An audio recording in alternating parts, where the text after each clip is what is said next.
हरे कृष्ण। हरे कृष्ण प्रभु जी, दंडवत हरे प्रणाम। कृष्ण प्रभु जी, हरे दंड कृष्ण प्रणाम। प्रभु जी, दंडवत प्रणाम। हरे कृष्ण, दंडवत प्रणाम। हरे कृष्ण प्रभु जी। प्रभु जी, दंडवत प्रणाम। प्रणाम सर्वने।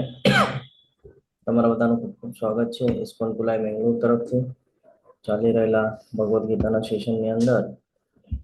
અત્યારે આપણે કહીએ ને કે ભગવદ્ ગીતાના એક્ઝેક્ટ हरे વચો. कृष्ण प्रभु जी, હરે કૃષ્ણ, દંડવત પ્રણામ. दंड प्रणाम। આવીને ખમેલા છીએ આપણે, અને બહુ મહત્વનું જ્ઞાન આજે આપણે લેવાના છીએ, જે આજ સુધી આપણને ક્યારેય મળ્યું ન હતું. અને કહીએ ને કે ભૌતિક જગતમાં કોઈ આ જ્ઞાન આપણને આપતું પણ નથી, છે ને. બધા ખાલી કહીએ ને કે ભાઈ પોતા પૂરતું મર્યાદિત રાખે એવું આ જ્ઞાન છે જે આજે આપણે લેવા જઈ રહ્યા છે. તો શ્રી શ્રી રાધા ગોવિંદના ચરણોમાં વંદન કરી, ગુરુ મહારાજના આશીર્વાદ સાથે મંગળતાની કામના કરીએ અને આજના શુભ એવા દિવસની શરૂઆત કરીએ. ઓમ અજ્ઞાનાતિમિરાન્ધસ્ય જ્ઞાનાંજનશલાકયા ચક્ષુરુન્મિલિतं येन तस्मै श्रीगुरुवे नमः। श्रीचैतन्यमनोभीष्टं स्थापितं येन भूतले स्वयं रूप कदा मह्यं ददाति स्वपदान्तिकं।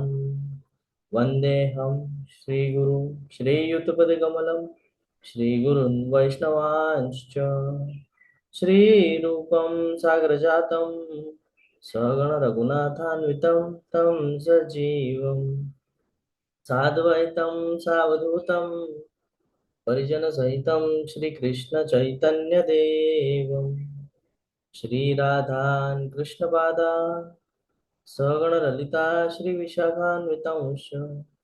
हे कृष्ण करुणा सिंधु दीनबंधु जगतपते गोपेश गोपिका कांत राधाकांत नमोस्तुते। तप्त कांचन गौरांगी श्री राधे वृंदावनेश्वरी वृषभानुसुते देवी प्रणमामि हरिप्रिये। वाञ्छाकल्पतरुभ्यश्च कृपा सिन्धुभ्य एव च पतितानां पावनेभ्यो वैष्णवेभ्यो नमो नमः। नमो ओम विष्णुपादाय कृष्णपृष्ठाय भूतले श्रीमते भक्तिवेदांत स्वामिनिति नामिने। नमस्ते सारस्वते देवे गौरवाणी प्रचारिणे निर्विशेष शून्यवादी पाश्चात्य देशतारिणे। जय श्री कृष्ण चैतन्य प्रभु नित्यानंद श्री अद्वैत गदाधर श्रीवासादि गौर भक्त वृंद।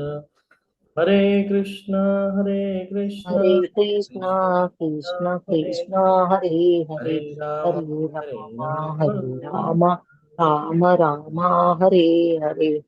हरे हरे कृष्ण कृष्ण। प्रभु जी, दंडवत प्रणाम।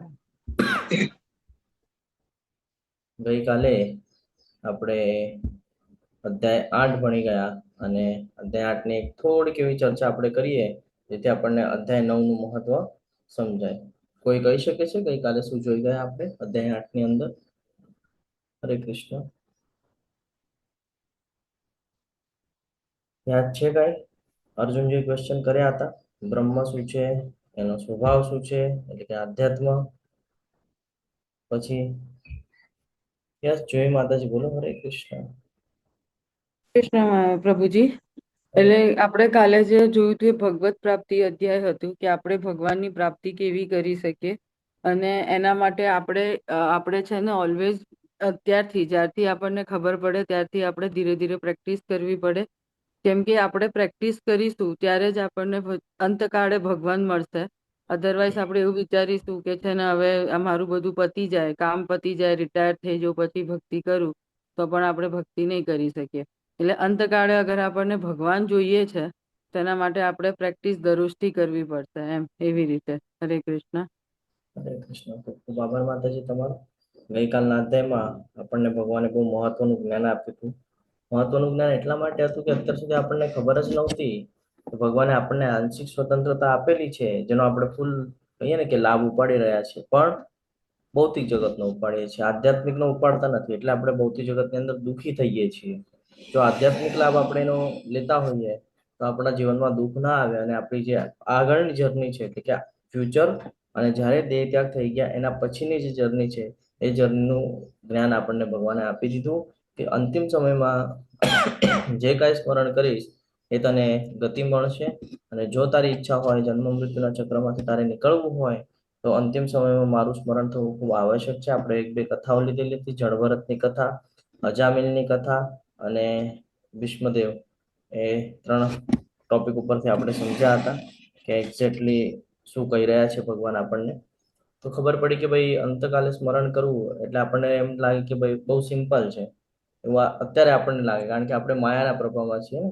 એટલે માયા આપણને એવી રીતે પ્રભાવિત કરે કે આપણને લાગે કે સિમ્પલ છે, પણ જ્યારે આપણે વાસ્તવિકતાના દર્શન કર્યા કે ભાઈ કેટલું અઘરું છે તો આપણને ખબર પડે કે સવારે ઉઠીને આપણે માળા પણ કરીએ છીએ તો આપણું મન બીજી જગ્યાએ ભટકતું હોય છે ને. તો અંતિમ સમયની સિચ્યુએશનને આપણે ચર્ચા કરેલી હતી, મુકુંદ માલાની આપણે ચર્ચા કરી હતી, જેમાં રાજા કુલશેખરજી વિશે આપણે ચર્ચા કરતા હતા, જેમાં ખબર પડી કે અંતિમ સમયમાં તો એવી રીતે સિચ્યુએશન આવે છે કે બોડી પાર્ટ્સ કામ કરતા નથી, આજુબાજુનું એટમોસ્ફિયર એવું હોય છે કે આપણને ભગવાન યાદ આવતા નથી. તો અત્યારથી જો આપણે કન્ટિન્યુઅસ ભગવાનનું સ્મરણ કર્યું હશે તો અંતિમ સમયમાં ચાન્સીસ વધી જાય છે કે આપણને ભગવાન યાદ રહે, અથવા તો ભગવાન કહે છે હું એવી સિચ્યુએશન ક્રિએટ કરીશ કે જેનાથી તું મારું સ્મરણ કરી શકે, અથવા તો તને હું યાદ આવું. તો આવી રીતે આપણે એ જ્ઞાન લીધેલું હતું. આજનું જ્ઞાન બહુ મહત્વનું છે, સૌથી ગોપનીય જ્ઞાન છે, ગુપ્ત જ્ઞાન છે, પરમ ગુહ્ય જ્ઞાન છે. અધ્યાય 9 તરફ આપણે આગળ વધી રહ્યા છે, જેને રાજવિદ્યા કહેવામાં આવેલું છે. કૃષ્ણ જે જ્ઞાનને પ્રગટ કરવાના છે તેનો મહિમા કરે છે પહેલા 3 શ્લોકની અંદર. આગળ ખબર પડે છે કે ભાઈ ઐશ્વર્ય જ્ઞાન એ કૃષ્ણ આ વિશ્વ સાથેનો જે સંબંધ છે એ અહીંયા દર્શન કરાવે છે આપણને. વિવિધ પ્રકારના ઉપાસકો છે, અત્યાર સુધી આપણને ખબર નહોતી કે આપણે શું કરવું જોઈએ, પણ હવે ધીરે ધીરે આપણને જ્ઞાન થાય છે કે આપણે શું કરવું જોઈએ, શું ન કરવું જોઈએ. ભૌતિક જગત, આધ્યાત્મિક જગત, આપણે ભગવાન, પ્રકૃતિ, આ બધું હવે ધીરે ધીરે આપણને સમજાવવા માંડેલું છે. અને લાસ્ટમાં છે કૃષ્ણ ભક્તનો મહિમા, કે ભક્ત કેવો હોવો જોઈએ એ આપણને આ અધ્યાયમાં સમજાશે. તો શરૂઆત કરીએ આજના અધ્યાયની. શ્રી ભગવાન ઉવાચ ઇદમ તુ તે ગુહ્યતમં પ્રવક્ષ્યાન્ અન્ય સૂયવે જ્ઞાન વિજ્ઞાનમ સહિતમ યજ્ઞાત્વા મોક્ષશે શુભાત. પૂર્ણ પુરુષોત્તમ પરમેશ્વર બોલ્યા, પ્રિય અર્જુન, તું કદાપી મારી ઈર્ષ્યા કરતો નથી, તેથી હું તને આ પરમ ગુહ્ય જ્ઞાન તથા સાક્ષાત્કાર વિશે જણાવીશ કે જે જાણે તું ભૌતિક અસ્તિત્વના સર્વ ક્લેશોમાંથી મુક્ત થઈ જઈશ. જો શું કે છે ભગવાન અહીંયા સમજાવે છે કે તું કોઈ દિવસે મારી ઈર્ષ્યા કરતો નથી. આપણે બધા અહીંયા આવવાનું રીઝન શું છે ખબર છે? આ ભૌતિક જગતની અંદર ગઈકાલે આપણે ગોલોક વૃંદાવનની ચર્ચા કરતા હતા કે એ ક્યાં છે, આપણે ક્યાં છીએ. તો અહીંયા શું કામ આવેલા છે? આ એક પોઈન્ટ છે કે જેના લીધે આપણે અહીંયા આવેલા છે, જેમાં અર્જુનજી કહેવામાં આવે છે કે ભાઈ તું એટલા માટે આ બધું જાણી શકે છે કારણ કે તું કોઈ દિવસે મારી ઈર્ષ્યા નથી કરતો. આપણે ઈર્ષ્યા કરીને એટલે આપણે અહીંયા આવી ગયા છે. અને હજી પણ આપણે એવી જ બધી બાબતોમાં છે, કોઈને કોઈ પ્રત્યે ઈર્ષ્યા કરી રહ્યા છે, કોઈના કોઈ પર દ્વેષ કરી રહ્યા છે. તો અહીંયા કેટેગરી સમજવી પડશે કે જ્ઞાન ત્યારે જ મળે છે જ્યારે આપણે જાણવા ઈચ્છીએ છીએ, જ્યારે આપણે અંદરથી એવી રીતે ભાવના રાખીએ કે નહીં મારે હજી ડીપમાં જવું છે, હજી ડીપમાં જવું છે, ત્યારે આપણે આ જ્ઞાન લઈ શકીએ છીએ. તમે વિચાર કરો, ડે 1 ની અંદર 67 પાર્ટિસિપન્ટ હતા, આજે ડે 9 ચાલી રહ્યો છે, 9મો દિવસ છે, 27 પર આવીને ખમી ગયા. કેમ બધા નથી લઈ શકતા? આ સમજવું પડશે આપણને કે અમુક જ લોકો છે જે આ જ્ઞાન અર્જિત કરી શકે છે, અને અમુક જ લોકો છે આ જ્ઞાન અર્જિત કર્યા પછી એ પ્રમાણે જીવન જીવી શકે છે. કે સૌથી મહત્વનું છે અહીંયા ભગવાન ખૂબ સરસ રીતે હવે આપણને જ્ઞાન આપશે કે આપણે શું કરવા જેવું છે, શું કરવા જેવું નથી. ભગવદ્ ગીતામાં 3 ગુપ્ત સત્ય છે. કોઈને ખબર છે 3 ગુપ્ત સત્ય એટલે કયા છે? હરે કૃષ્ણ.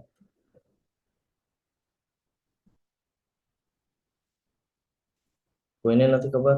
નવા હરે પાર્ટિસિપન્ટ, કૃષ્ણ જૂના માતાજી. પાર્ટિસિપન્ટ? હા બોલો માતાજી. હરે કૃષ્ણ.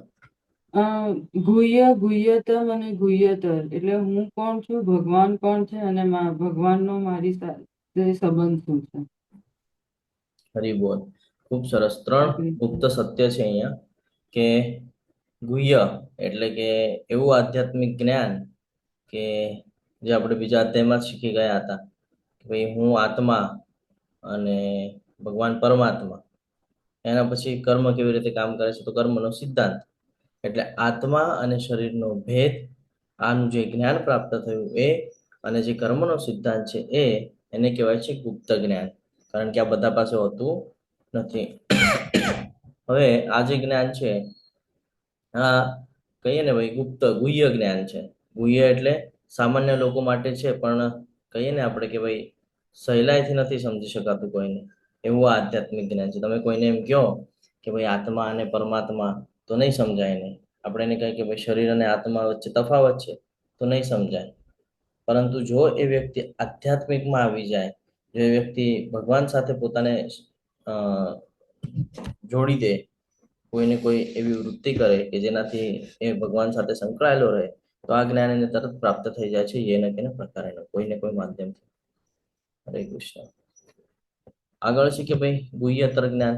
તો કે જે ગુહ્ય જ્ઞાન છે, આત્મા અને પરમાત્મા, શરીર અને આત્માનું જે વિસ્તૃત વર્ણન જે આપણને જ્ઞાન પ્રાપ્ત થાય છે, એનાથી એક સ્ટેજ આગળનું જ્ઞાન, જેને કહેવાય છે ગુહ્યતર, એટલે કે વધારે ગુપ્ત જ્ઞાન. તો આમાં શું છે, તો કે આત્મજ્ઞાનથી પણ ઊંચું જ્ઞાન છે. એટલે કે ભગવાન સાથે આપણું જે સંબંધ છે એ અહીંયા સમજાવે છે. કે પહેલામાં ખબર પડી હું કોણ છું, શરીર નથી આત્મા છું, અને કર્મનો સિદ્ધાંત સમજ્યા.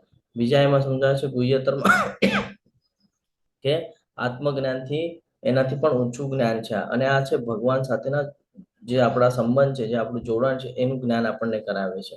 એટલે આને કહેવાય છે વધુ ગુપ્ત જ્ઞાન, જેને આપણે કહીએ છીએ ગુહ્યતર. અને ત્રીજું આવે છે કે ભાઈ ગુહ્યતમ, એટલે કે સૌથી ગુપ્ત જ્ઞાન. કે ભગવાનને કેવી રીતે પ્રાપ્ત કરી શકાય, તો એક તો સંપૂર્ણ શરણાગતિ, અને બીજું છે શુદ્ધ પ્રેમમય ભક્તિ. તો આ ત્રણે ત્રણ પોઈન્ટ આપણે હવે અહીંયા સમજવાના છીએ. શું કે છે આપણે જોઈએ. રાજ વિદ્યા રાજગુહ્ય પવિત્રમ ઇદ ઉત્તમમ પ્રત્યક્ષાવગમમ ધર્મ્યમ સુસુખમ કરતુ અવ્યયમ. આ જ્ઞાન સર્વ વિદ્યાઓનો રાજા છે, જે સર્વ રહસ્યોમાં સર્વાધિક ગુપ્ત છે. તે વિશુદ્ધતમ જ્ઞાન છે, અને સાક્ષાત્કાર દ્વારા આત્માનો પ્રત્યક્ષ અનુભવ કરાવે છે. તેથી તે ધર્મની પૂર્ણતા છે, તે અવિનાશી છે, અને આચરવામાં સુખદ છે. શું કીધું છે અહીંયા, કે બધા વિદ્યાઓનો રાજા છે. રાજા શું કામ કીધું છે, એની પાછળ રહસ્ય છે, એ આપણે સમજવું પડશે. રહસ્ય એવું છે કે આપણે જન્મ લઈએ છીએ ત્યારથી તે જ્યાં સુધી દેહ ત્યાગ કરે છે ત્યાર સુધી જે કાંઈ પણ જ્ઞાન આપણે ભૌતિક જગતમાં મેળવીએ છીએ, એ ખાલી ભૌતિક જગત પૂરતું મર્યાદિત છે ને. ભાઈ જન્મ લીધો, ધીરે ધીરે સ્કૂલ કોલેજમાં ગયા, ત્યાં પણ જે જ્ઞાન આપવામાં આવે છે એ ટેમ્પરરી જ્ઞાન છે. કે ભાઈ આ તમને જ્યાં સુધી તમે જીવન વ્યતીત કરો છો ત્યાં સુધી ક્યાંક ને ક્યાંક લાગુ પડશે. હવે તમે વિચાર કરો, જે આપણે સ્કૂલમાં ભણીએ છીએ આપણે કેટલું ફોલો કરીએ છીએ, અથવા જીવનમાં કેટલું કામ આવે છે. પ્રશ્ન છે મારો તમને.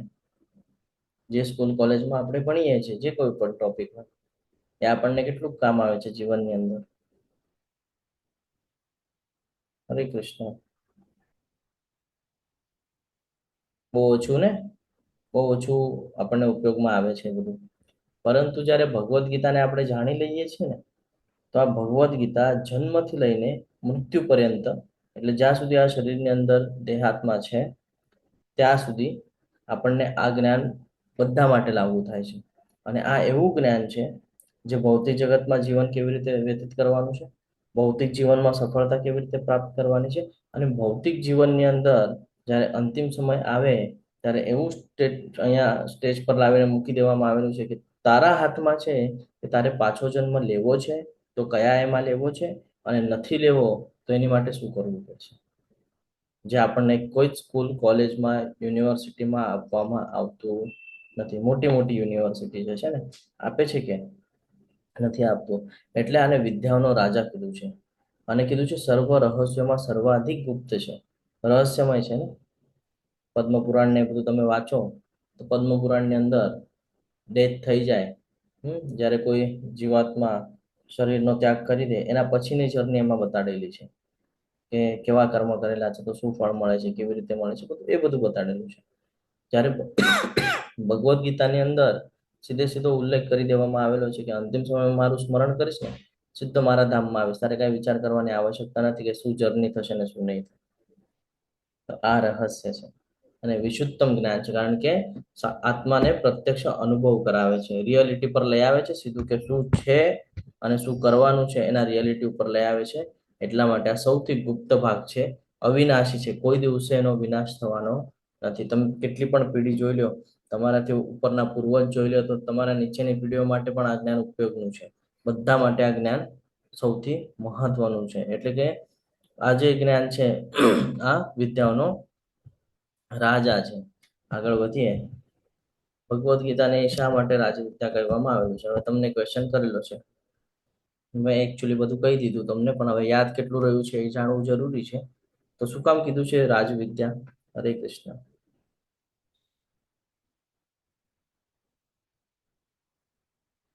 ફરીથી સમજાવું? ઓકે. બધી વિદ્યાઓમાં સૌથી શ્રેષ્ઠ એટલા માટે છે કારણ કે ભૌતિક વિદ્યા જે કાંઈ પણ છે, એટલે કે ભૌતિક જે જ્ઞાન આપણે લઈએ છીએ જીવનની અંદર, એ આપણને શરીર, સમાજ અથવા તો જગત વિશેની જાણકારી આપે છે. બરાબર ને? સ્કૂલ કોલેજમાં આપણે જઈએ છીએ, જે જ્ઞાન આપણે અર્જિત કરીએ છીએ આપણને ભૌતિક જગતનું જ્ઞાન આપે છે.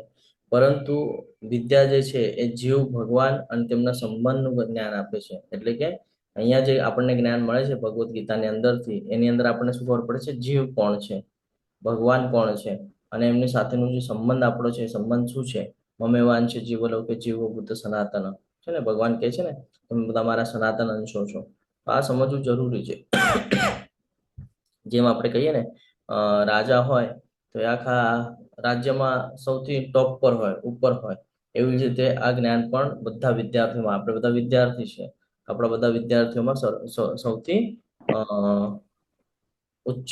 ઉચ્ચતર જ્ઞાન લેવાની ઓલી છે. એટલે હંમેશા ધ્યાનમાં રાખવું છે કે વિદ્યામાં આ વિદ્યા જે છે, આ વિદ્યા આપણા જીવનનો બેડો પાર કરી શકે છે. બીજું શું છે આની અંદર? તો કે ભાઈ ભગવાન સાથેની ઓળખાણ જે છે એ સમજાવે છે આપણને. અહીંયા ભગવદ્ ગીતાના 15.15 એક શ્લોક છે, જેના વિશે આપણે જાણીએ તો ખબર પડે કે બધા વેદો દ્વારા ભગવાન કહે છે જાણવાનું મને જ જાણવાનું છે તમારે બધા વેદોથી પણ, છે ને? તો અન્ય વિદ્યાઓ જોઈએ આપણે, કે સાયન્સ છે, હિસ્ટ્રી છે, કે કોઈ પણ લઈ લો તમે, જોગ્રાફી છે, કોઈ પણ, તો એ બધી વિદ્યાઓ છે એ કોઈ વિષય, લિમિટેડ વિષય પૂરતું જ્ઞાન આપે છે આપણને. જ્યારે કે આ જે છે આ સીધું પરમ સત્યની જે કહે ને કે રિયાલિટી જે છે એ સમજાવી દે છે આપણને, કે ભાઈ ભગવાન શ્રી કૃષ્ણ કેમ ભગવાન છે? તો કે ભાઈ 64 કલાઓ છે એમની પાસે, 6 ઐશ્વર્યો છે, અને પદ્મ પુરાણ, વિષ્ણુ પુરાણ, શિવ પુરાણ, ગરુડ પુરાણ, કયા પણ પુરાણો લઈ લઈએ છીએ તો એની અંદર વિસ્તૃતલી વર્ણન કરવામાં આવેલું છે કે જો કોઈ કોઈની ભક્તિ કરતો હોય તો બધાના સ્ટેટમેન્ટ એવી રીતે છે કે હું કોકની ભક્તિ કરું છું, હું કોકની ભક્તિ કરું છું, હું કોકનો દાસ છું. આ પ્રમાણેનું વર્ણન છે. એટલે ભગવદ્ ગીતાની અંદર ભગવાન સ્વયં કહી રહ્યા છે કે એ જે કોક છે એ હું છું. બધા જે કહે છે ને કે કોક છે, કોક છે, કોક છે, તો ભગવદ્ ગીતાની અંદર ભગવાન કહે છે એ હું છું. એટલે કે અહીંયા આપણને ખબર પડે છે કે ભાઈ ભગવાન કોણ છે. અને કહીએ ને કે આ જે કાંઈ પણ જ્ઞાન છે, તો આ કહીએ ને ખાલી ડિટેલ્સ નથી આપતા ભગવાન, કે માહિતી નથી આપતા, તો પ્રત્યક્ષ અનુભવ કરાવે છે. કેવી રીતે? પ્રત્યક્ષાવગમમ કે છે ને, શ્લોકની અંદર જ આવે છે. તો આ ખાલી સિદ્ધાંત નથી, પણ આ ભક્તિ કરવાથી આનો અનુભવ થાય છે. આપણને થાય કે કેવી રીતે જાણી શકાય? તો આપણે જોયું હમણાં કે ભાઈ ઈર્ષ્યા નથી કરવાની. એનો અર્થ શું? કે આપણે ભગવાન સાથે પોતાને એવી રીતે જોડાવાનું છે કે જેનાથી આપણને ઈર્ષ્યા ના આવે. અને એવી રીતે ક્યારે જોડાઈ શકીએ? આપણે જ્યારે ભક્તિ કરતા હોય ત્યારે. એક નાનકડે એક્ઝામ્પલ આપણે જો લેવું હોય તો જેમ ખાંડ છે, ખાંડ, બરાબર છે? હવે આપણે ખાંડ નામ લીધું તો તરત આપણને માઇન્ડમાં શું આવ્યું? કે ગળી હોય, મીઠી હોય, છે ને? તરત આપણને આવ્યું ને મગજમાં કે ભાઈ મીઠી છે. પરંતુ ક્યારે ખબર પડી? જ્યારે આપણે એને ટેસ્ટ કરેલો છે ત્યારે ખબર પડી કે હા ભાઈ મીઠી છે, ખાંડ એટલે મીઠી કહેવાય. તો એ જ્યારે ચાખી ત્યારે ખબર પડી કે મીઠી છે. એવી રીતે આ જ્ઞાન છે. હું તમારી સાથે કેટલું પણ ચર્ચા કરી લઈશ કે ભગવાનની ભક્તિ કરવાથી આ થશે, ઓલું થશે, અંતિમ સમયમાં યાદ આવશે. જ્યાં સુધી આપણે એને હાયર ટેસ્ટ જ્યાં સુધી નહીં લઈએ ત્યાં સુધી લોઅર ટેસ્ટ છૂટવાનો નથી. એટલે આ બહુ જરૂરી છે. અને સૌથી મહત્વનું છે કે જીવન જે છે આપણું, એમાંની જે સૌથી મોટી સમસ્યા છે કે બધા એના જીવનમાં દુઃખ આવે છે. તો આ દુઃખ શેની લીધે આવે છે? જન્મ, મૃત્યુ, જરા, વ્યાધિ. કીધું છે ને, જન્મ, મૃત્યુ, જરા, વ્યાધિ, દુઃખ દોષાનું દર્શનમ, કે આ દુઃખનું દર્શન કરાવે છે આપણને હંમેશા. અને આપણે ચોથા અધ્યાયના 9મા શ્લોકમાં જોઈ ગયા હતા કે કે જન્મ કર્મ ચ બે મે દિવ્યમ એવમ યો વેતિ તત્વત ત્યક્તા દેહમ પુનર્જન્મી નૈતિ મામેતિ સો અર્જુન. આ વાળો જે શ્લોક છે એના દ્વારા આપણે જ્ઞાન પ્રાપ્ત કરેલું હતું કે જન્મ મૃત્યુ જરા વ્યાધિમાંથી મુક્તિ આપે છે. કોણ આપે છે? ભગવાન. એટલે આ સમજવું જરૂરી છે. પછી હજી શું જાણ્યું હતું આપણે? હરે કૃષ્ણ. હજી શું પોઈન્ટ અહીંયા એડ કરી શકાય આપણે? હા, બધા માટે સિમ્પલ છે. આપણે એ પોઈન્ટ પણ અહીંયા જોઈ શકીએ કે ભાઈ બધા માટે સિમ્પલ છે. તમે, હું, કોઈ પણ નાનું બાળક હોય તો એ પણ કરી શકે છે. કોઈ વૃદ્ધમાં વૃદ્ધ હોય તો એ પણ કરી શકે છે. કેવી રીતે કરવાનું છે આજના જ અધ્યાયના 26મા શ્લોકમાં ભગવાન આપણને જ્ઞાન આપશે કે કેવી રીતે કરી શકાય છે. એટલે આ જે જ્ઞાન છે, આ રાજ્ય વિદ્યા કહેવાના કારણ એવું છે કે બધા વિદ્યાઓમાં સૌથી શ્રેષ્ઠ છે. સીધું ભગવાન શ્રી કૃષ્ણ વિશેનું જ્ઞાન આપણને આપે છે. પ્રત્યક્ષ અનુભવ થઈ શકે છે. જન્મ મૃત્યુના ચક્રમાંથી આપણે પોતાને બચાવી શકીએ છીએ. અને આચરવામાં એટલે કે જીવનમાં એનું આચરણ કરવા માટે એકદમ સિમ્પલ છે. કોઈ હાર્ડ કામ છે નહીં. જો અહીંયા બતાડે છે આપણને કે શિક્ષણોનો રાજા છે. અહીંયા સોશિયલ નોલેજ, આયુર્વેદિક છે, એસ્ટ્રોલોજીકલ છે, સાયન્સ છે, આ બધાથી સૌથી ઉપર બતાડેલું છે. આની પાછળનું રીઝન ખબર છે તમને કોઈને? હરે કૃષ્ણ. હરે કૃષ્ણ. સમજીએ આપણે. તો સમજાય છે આજનો અધ્યાય કે હાર્ડ જાય છે થોડું? હરે કૃષ્ણ પ્રભુજી, સમજાય છે. ઓકે હાર્ડ તો છે પણ સમજાય છે. ઓકે. તો આપણે નીચેથી લઈએ, નીચેથી ઉપરના સ્ટેજ તરફ જઈએ કે એને શું કામ રાજા કીધું છે. તો સૌથી નીચે છે સોશિયલ નોલેજ એટલે કે સામાજિક જ્ઞાન, જેને આપણે પાયો કહીએ છીએ. આમાં શું શીખવા મળે છે આપણને કે લોકો સાથે કેવી રીતે આપણે વર્તન કરવાનું છે, પરિવાર શું છે, સમાજ શું છે, નેતૃત્વ કેવી રીતે કરાય, વ્યવહાર કેવી રીતે રાખવાના છે. આ તમામ પ્રકારનું જ્ઞાન આપણને અહીંયાથી મળે છે. કહે ને કે ભાઈ જીવનની જે નીચેની પાતળી છે ને એને મજબૂત બનાવે છે આ, કે ભાઈ કેવો વ્યવહાર રાખવાનો છે. સમાજનું જ્ઞાન આપે છે. એનાથી ઉપર આવે તો આયુર્વેદિક જ્ઞાન છે, આયુર્વેદિક નોલેજ.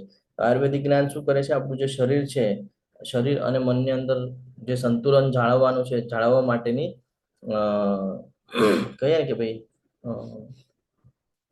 પ્રોસેસ છે, કે જેને જાણીએ તો ખબર પડે કે જીવન કેવી રીતે જીવવાનું છે.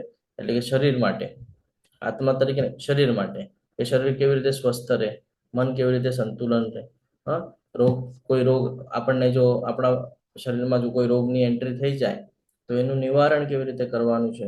તો આ અહીંયા જ્ઞાન પ્રાપ્ત થાય છે આયુર્વેદિકમાંથી, કે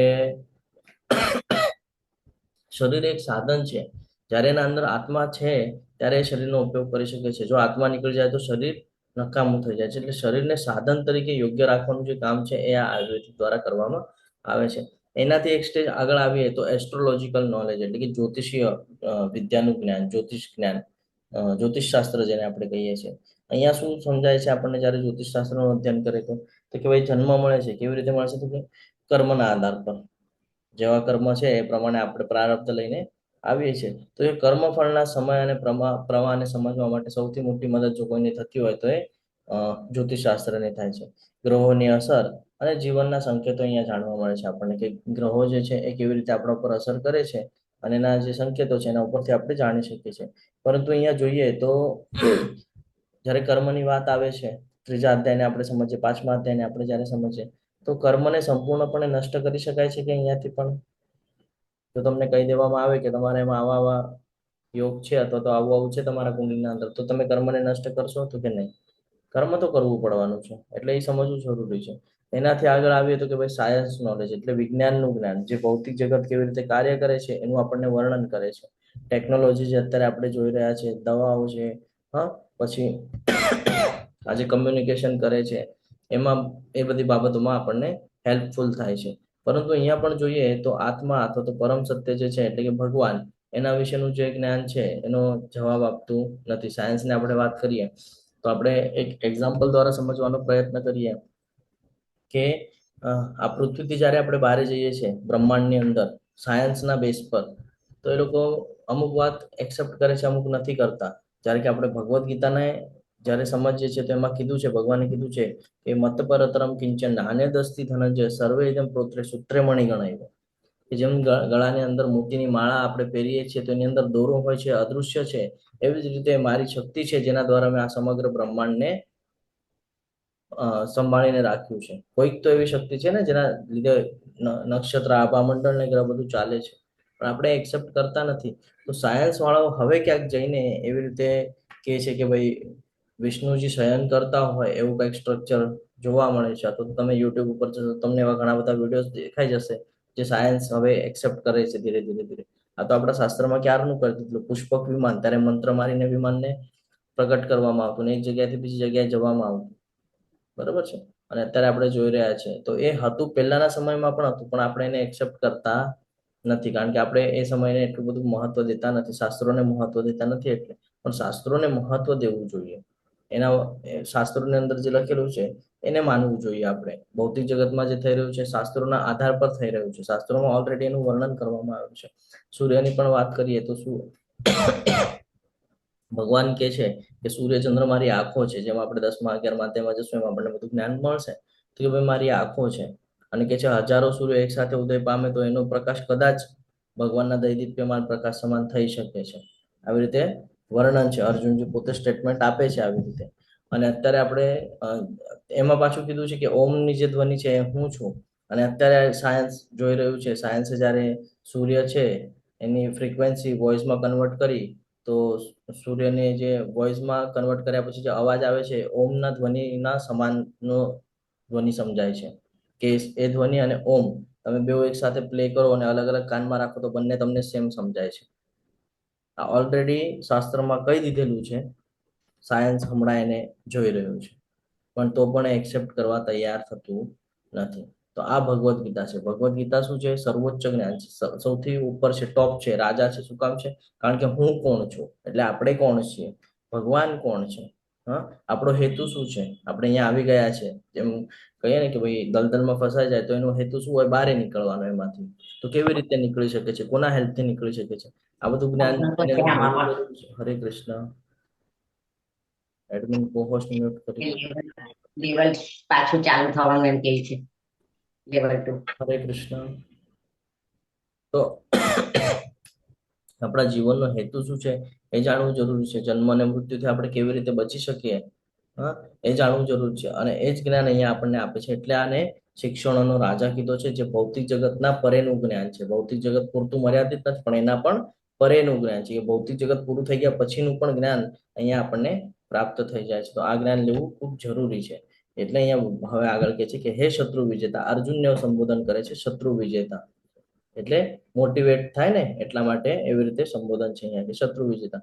જે મનુષ્યો ભક્તિમાં શ્રદ્ધા ધરાવતા નથી તેઓ મને પ્રાપ્ત કરી શકતા નથી. ભગવાન કહે છે કે જે લોકો ભક્તિ નથી કરી શકતા ને એ લોકો આ જ્ઞાન સમજી શકવાના નથી. તમે એને કેટલું પણ લેક્ચર આપી દો, તમે એને કેટલું પણ સમજાવી દો, પણ સમજી શકશે નહીં.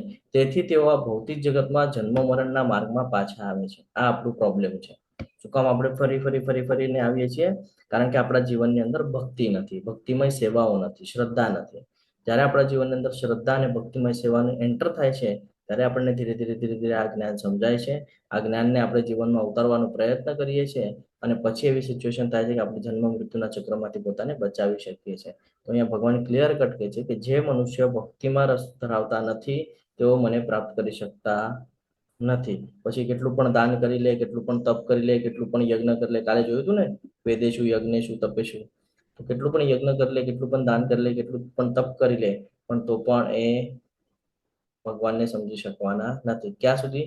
જ્યાં સુધી એના જીવનમાં ભક્તિની એન્ટ્રી થતી નથી. અને ત્યાં સુધી એ લોકો જન્મ મૃત્યુના ચક્રમાં ફરી ફરીને આવ્યા કરે છે.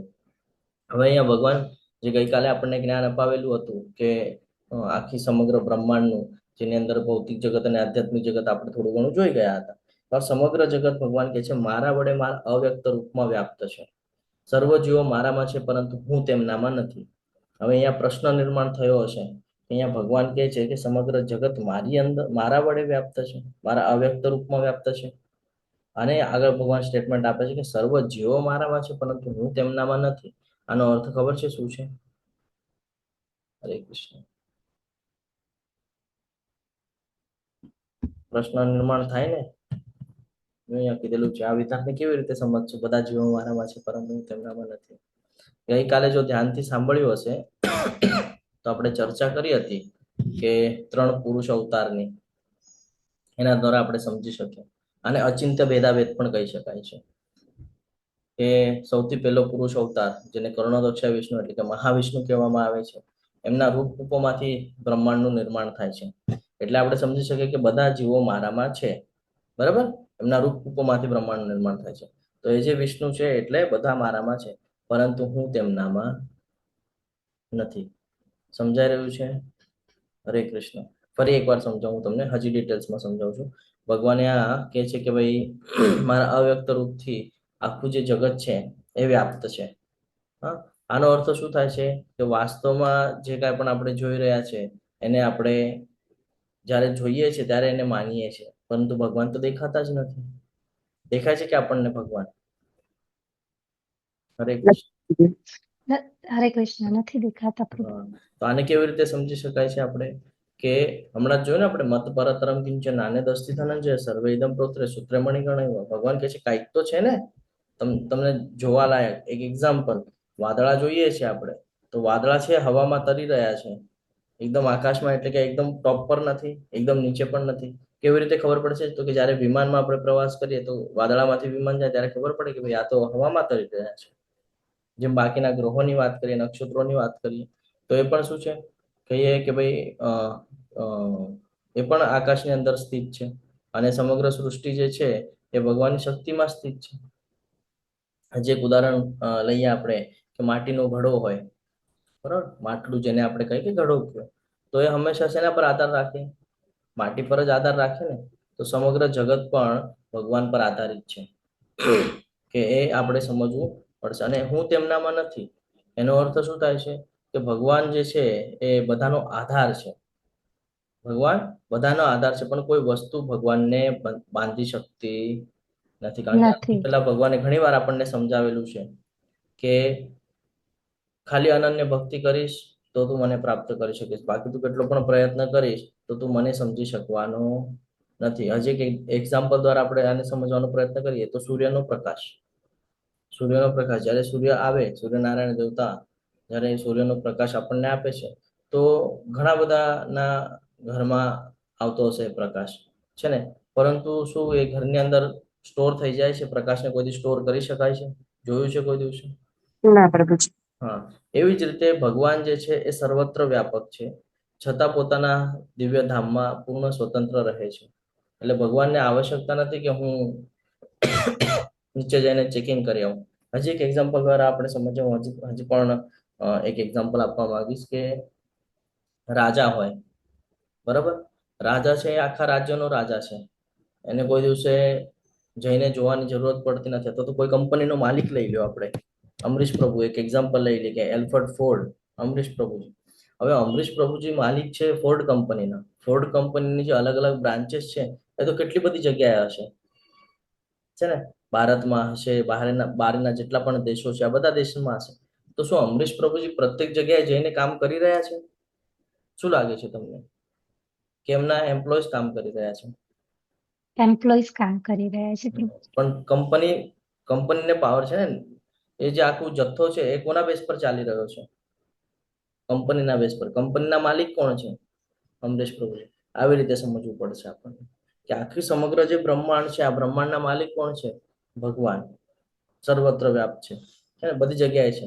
પણ એની માટે એને કોઈ સ્પેસિફિક જગ્યામાં જઈને કામ કરવાની આવશ્યકતા છે નહીં. એના ધામમાં રહીને કામ કરી શકે છે. તો આ સમજવું જરૂરી છે. અને અહીંયા કીધું છે કે ભાઈ જીવો મારામાં નથી. તો આ એક ડીપ નોલેજ છે. ભગવાન અહીંયા આપણને સમજાવે છે કે આખી સૃષ્ટિ છે એ મારા પર ડિપેન્ડ કરે છે, પણ એની લીધે મારા ઉપર કોઈ બોધરેશન કે કોઈ ભાર પડતો નથી. હમણાં જ આપણે એક એક્ઝામ્પલ લીધું વાદળોનું. તો ભાઈ વાદળો જે છે એ હવામાં દેખાય છે, આકાશની ઉપર જ છે, આકાશમાં છે, ઉપર દેખાય છે આપણને, પરંતુ એ સ્પર્શે છે કે આકાશને, કે કોઈ દિવસે બંધાઈ જાય છે કે નથી બંધાતા, એ સ્વતંત્ર છે. તો એવી જ રીતે ભગવાન પણ બધાના આશ્રય છે, પણ સૃષ્ટિ એના પર અસર કરી શકતી નથી. ક્લિયર છે? હરે કૃષ્ણ. આને અચિંત્ય ભેદાભેદ પણ કહી શકીએ છીએ. હજી એક એક્ઝામ્પલ આપું, જો મને એક્ઝામ્પલ યાદ આવ્યું એટલે હું તમારી સાથે શેર કરું છું કે સમુદ્ર જે છે, બરાબર, સમુદ્ર લઈ લો તો નદી લઈ લો ને તો સ્થિર પાણી છે, પાણી લઈ લો, કાંઈ પણ લઈ લો, એમાં જે તરંગો આવે છે, લહેરો એની, બરાબર છે. તો એ લહેરોને જ્યારે તમે જોશો તો એ સમુદ્ર ઉપર ડિપેન્ડ કરે છે કે સમુદ્ર છે તો એ લહેરોના છે, સમુદ્ર ન હોય તો લહેરોને કોઈ મહત્વ છે કે કોઈ મહત્વ નથી. પરંતુ આપણે જોઈએ કે સમુદ્ર ખાલી એ તરંગમાં સમાઈ જાય છે ત્યારે જોયું છે, આવ્યું મોટો મોજો આવ્યો, મોટી લહેર આવી, તો શું એમાં સમાઈ જાય છે? નહીં. એનું પોતે સ્વતંત્ર છે, કોઈ જરૂરત નથી. એટલે ભગવાને આ કહે છે કે બધા જીવ મારા પર આધારિત રાખે છે, પરંતુ ભગવાનને કોઈ જીવ કે સમગ્ર સૃષ્ટિ મર્યાદિત કરી શકતું નથી. અહીંયા ક્લિયર છે આ? હરે કૃષ્ણ. તો અહીંયા એમના માતાને પણ દર્શન કરાવેલા હતા બ્રહ્માંડના, એમના મુખમાં. આપણને બધાને ખબર છે આ પ્રસંગ. આગળ ભગવાન આપણને કહે છે, તેમ છતાં મારા વડે ઉત્પન્ન બધી વસ્તુઓ મારામાં સ્થિત રહેતી નથી. મારા યોગેશ્વરીને તો જો કે હું સર્વ જીવોનો પાલન કરતા છું અને સર્વત્ર વ્યાપ છું, છતાં હું આ જગતનો અંશ નથી, કારણ કે હું જ તો સર્જનનો મૂળ સ્તોત્ર છું. હમણાં આપણે ઉદાહરણ દ્વારા જે સમજી ગયા એ જ આ શ્લોકમાં સમજવાનું છે કે ભગવાન અહીંયા કહે છે કે મારી વડે જે કાંઈ પણ ઉત્પન્ન થયું છે, બરાબર, વસ્તુઓ, એ બધું મારામાં સ્થિત રહેતી નથી. હમણાં આપણે મોજાની વાત કરી અને યોગ ઐશ્વર્યને જોવાની વાત કરીએ. આ બધું યોગ ઐશ્વર્ય છે કે કેવી રીતે આપણે ભગવાન સાથે પોતાને સંકળાવી શકીએ છીએ, પોતાને કનેક્ટ કરી શકીએ છીએ. સર્વ જીવોનું પાલન કરતા હું જ છું, ભગવાન કહે છે. આપણને થાય કેવી રીતે છે? તો વિચાર કરો, મહાવિષ્ણુ જ્યારે એમના રૂપમાંથી બ્રહ્માંડનું નિર્માણ નહીં કરે તો પાલન થશે કે? આપણે જીવન જીવી શકશું કે નહીં? સૂર્યચંદ્ર નહીં આવે તો પાલન થશે કે? આવવું પડશે. નક્ષત્ર, ગ્રહ જે કાંઈ પણ છે એ લોકોને એનું કામ કરવું પડશે. વરુણદેવ, અગ્નિદેવ, વાયુદેવ, આ લોકોને એનું કામ કરવું પડશે. અને આ બધા કોના બેઝ પર કામ કરે છે? તો કે ભગવાનના સાનિધ્યમાં કામ કરશે. હમણાં આપણે કંપનીનું ઉદાહરણ લીધું છે ને, અને સર્વત્ર વ્યાપ છે. જેવી રીતે કંપની બધી જગ્યાએ હોય, હા, બ્રાન્ચીસ એની, એવી રીતે ભગવાને બધા ડિપાર્ટમેન્ટ સોંપીને રાખે છે. કે બ્રહ્માજી તો કે ભાઈ સવારે ઉઠીને 14 લોકનું નિર્માણ કરવાનું, રાત થાય એટલે ડિસ્ટ્રોય કરવાનું. શિવજીને પણ કામ આપી રાખ્યું છે. એવી રીતે બધા દેવી દેવતાઓને અલગ અલગ પ્રસંગ આપી રાખે છે, અલગ અલગ કામ આપી રાખે છે. એટલે ભગવાન કહે છે કે બધું મારી અંદર છે પણ હું એની અંદર નથી, અને છતાં આ જગતનો હું અંશ નથી. કારણ કે હું ક્યાં છું? હું તો ગોલોક વૃંદાવનમાં બેસેલો છું. કે છે ને, ભગવાન કહે છે હું જ તો સર્જનનો મૂળ સ્ત્રોત છું. જેવી રીતે સર્વત્ર વહેનારો પ્રબળ વાયુ હંમેશા આકાશમાં સ્થિત રહે છે, તેવી રીતે ઉત્પન્ન થયેલા સર્વ પ્રાણીઓને મારામાં રહેલા જાણ. ભગવાન એ સમજાવે છે કે એક વાયુ હોય, બરાબર, વાયુ એટલે હવા. હવા જે છે આપણને દેખાતી નથી, પણ આકાશમાં છે ને ફીલ થાય છે આપણને. હા, જ્યારે હવા આવે તો આપણને ફીલ થાય કે હા કંઈક છે. દેખાય છે, આપણે જોઈ શકીએ છીએ નહીં. તો ભગવાન કહે છે એવી જ રીતે ઉત્પન્ન થયેલા જેટલા પણ પ્રાણીઓ છે ને, આ બધા મારી અંદર છે. આ એમ સમજાવે છે ભગવાન અહીંયા આપણને. આગળ કહે છે, હે કુંતી પુત્ર, કલ્પના અંતે સમગ્ર ભૌતિક સર્જન મારી અંદર પ્રવેશે છે. તમે કેટલી પણ કલ્પના કરશો તો એના એન્ડ પોઈન્ટ પર તમે કોઈ પણ શાસ્ત્ર હાથમાં લઈ લો, કોઈ પણ શાસ્ત્રને તમે વાંચો તો એનો એક ગોલ છે, એક કેન્દ્ર બિંદુ છે. તો બધા એના કેન્દ્ર બિંદુમાં શું દેખાશે તમને? ભગવાન શ્રી કૃષ્ણ. અને આ જ દેખાશે જે અહીંયા આપણને વર્ણન કરી રહ્યા છે કે સમગ્ર ભૌતિક સર્જન જે છે આ મારી અંદર પ્રવેશે છે, અને અન્ય કલ્પનાના આરંભમાં હું તમને મારી શક્તિથી ઉત્પન્ન કરું છું. ભગવાનની શક્તિ છે. કઈ શક્તિ છે ખબર છે કોઈને? હરે કૃષ્ણ. ભગવાનની શક્તિઓ છે ખબર છે? પરા અને અપરાશક્તિ. હા, પરાશક્તિ અપરાશક્તિની અહીંયા વાત થઈ રહી છે.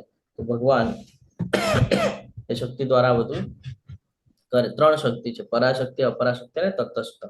સંપૂર્ણ દ્રશ્ય જગત મારા આધીન છે. જો ભગવાન એ આપણને સમજાય છે કે સંપૂર્ણ દ્રશ્ય જગત જે કાંઈ પણ તમને અહીંયા જગતની અંદર દેખાય છે, ગ્રહ હોય, નક્ષત્રો હોય, પ્રાણી હોય, પક્ષી હોય, પર્વત હોય, નદી હોય, જે કાંઈ પણ તમને ભૌતિક પ્રકૃતિની અંદર દ્રશ્યમાન થાય છે, આ બધું મારા આધીન છે. ભગવાન કહે છે મારા ઈચ્છા વગર.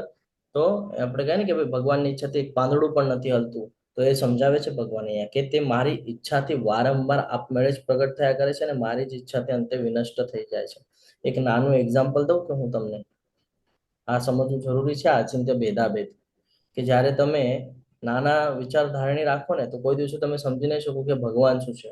અને આને જ્યારે તમે એઝ અ ભક્તિના હિસાબથી હતો તો એઝ અ ડીપ નોલેજમાં લેવા જશો ને તો તમને ખબર પડી જશે કે નિષ્કામ કર્મ કેવી રીતે કરવાનું છે. એક એક્ઝામ્પલ નાનું એવું તમારી સાથે શેર કરું છું. આપણા બોડી પાર્ટ્સ દેખાય છે, બોડી આપણે જોઈ શકીએ છીએ. હવે એની અંદરના બધા તત્વોને જાણવું જરૂરી છે. આ આપણી બોડીની જે ત્વચા છે, આ કોઈક ને કોઈક સેલ્સ, મને એટલું ડીપમાં નોલેજ નથી પણ જેટલું છે એટલું તમારી સાથે શેર કરું છું. એની અંદર જે સેલ્સ છે, તમે જુઓ આ સેલ્સ છે ને અંદર ને અંદર બને છે, બ્રેક થાય છે, બને છે, બ્રેક થાય છે, બને છે, બ્રેક થાય છે. હાર્ટ જે છે આપણું હૃદય, બરાબર? તમે ચલાવો છો કે એની મેળે ચાલે છે? તમે ચલાવો છો એને કે એની મેળે ચાલે છે? એની મેળે ચાલે પ્રભુજી છે. ચલાવે છે પ્રભુજી. એની મેળે ચાલે છે, બરાબર? ભોજન ગ્રહણ કરો છો, તમે પચાવો છો એની મેળે પચે છે? શ્વાસ લ્યો છો, તમે લ્યો છો કે એની મેળે લેવાય છે? એની મેળે લેવાય છે, લેવાય છે. પચે છે આ આ. ધ્યાનમાં રાખવાનું છે. જ્યારે આપણે હા પોતે આપણા બોડીના પાર્ટ્સ ઉપર પ્રભુત્વ નથી જમાવી શકતા, તો આપણે ભૌતિક જગત ઉપર ક્યાંથી પ્રભુત્વ જમાવી શકવાના છીએ? વિચાર કરવા જેવી બાબત છે ને. આપણું સાચી પોતાનું વાત છે. નિયંત્રણ આપણા શરીર ઉપર નથી. છે કે હું વિચાર કરું કે હમ, ભાઈ મારે શ્વાસ નથી લેવો, હું કરી શકું છું? નહીં. શું થશે? તકલીફ થઈ જશે. કોઈ પણ બાબત આપણે આપણા મન મરજી પ્રમાણે કરી શકવાના નથી. તો નથી. ભગવાન અહીંયા આ જ સમજાવે છે આપણને કે આખું સંપૂર્ણ દ્રશ્ય જગત છે એ મારા આધીન છે. હું કહું એ જ પ્રમાણે ચાલશે. તો એના પર પ્રભુત્વ જમાવવાનો તારો જે વિચાર છે છોડી દે. એનાથી તારું નુકસાન થાય છે, તું બંધનમાં આવે છે. તો ભગવાન આ કહે છે કે મારી ઈચ્છાથી વારંવાર આપમેળે જ પ્રગટ થયા કરે છે ને મારી જ ઈચ્છાથી અંતે વિનષ્ટ પણ થઈ જાય છે. તો આવી રીતે આ સ્ટ્રક્ચર ચાલે છે. એટલે ક્યારે પણ આપણે કોઈ પણ બાબત ઉપર, એટલે આપણું આ જે શરીર છે, આ શરીર પણ આપણું નથી, એટલું ધ્યાનમાં રાખવાનું છે. ભગવાન અહીંયા આપણને એ યાદ અપાવી રહ્યા છે ને. આગળ વધીએ તો ભગવાન કહે છે, હે ધનંજય, ધનનું જેને કહીએ ને ઓલું કર્યું હતું એટલા માટે એને ધનંજય કહેવામાં આવે છે. તો કહે છે, હે ધનંજય, આ સર્વ કર્મો મને બાંધી શકતા નથી. એટલે કે જે કાંઈ પણ કર્મો છે, હું જે આ સૃષ્ટિનું નિર્માણ કરું છું, એનું ડિસ્ટ્રોય કરી નાખું છું.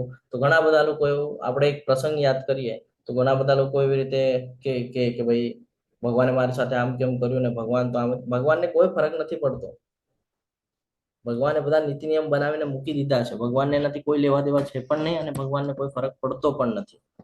તો ભગવાન અહીંયા એ સમજાવે છે આપણને, હું જાણે કે ઉદાસીન રહેલો હોઉં તેમાં સર્વ ભૌતિક કર્મોથી સદૈવ વિરક્ત રહું છું.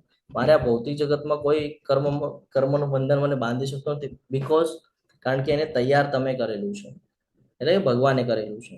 બરાબર ને? તો જે માયાદેવી છે, આ માયાદેવી પણ ક્યાં છે? આપણે ગોલોક ચાર્ટ ભણતા હતા તો માયાદેવી, રમાદેવી અને માયાદેવી ક્યાં દેખાણી આપણને?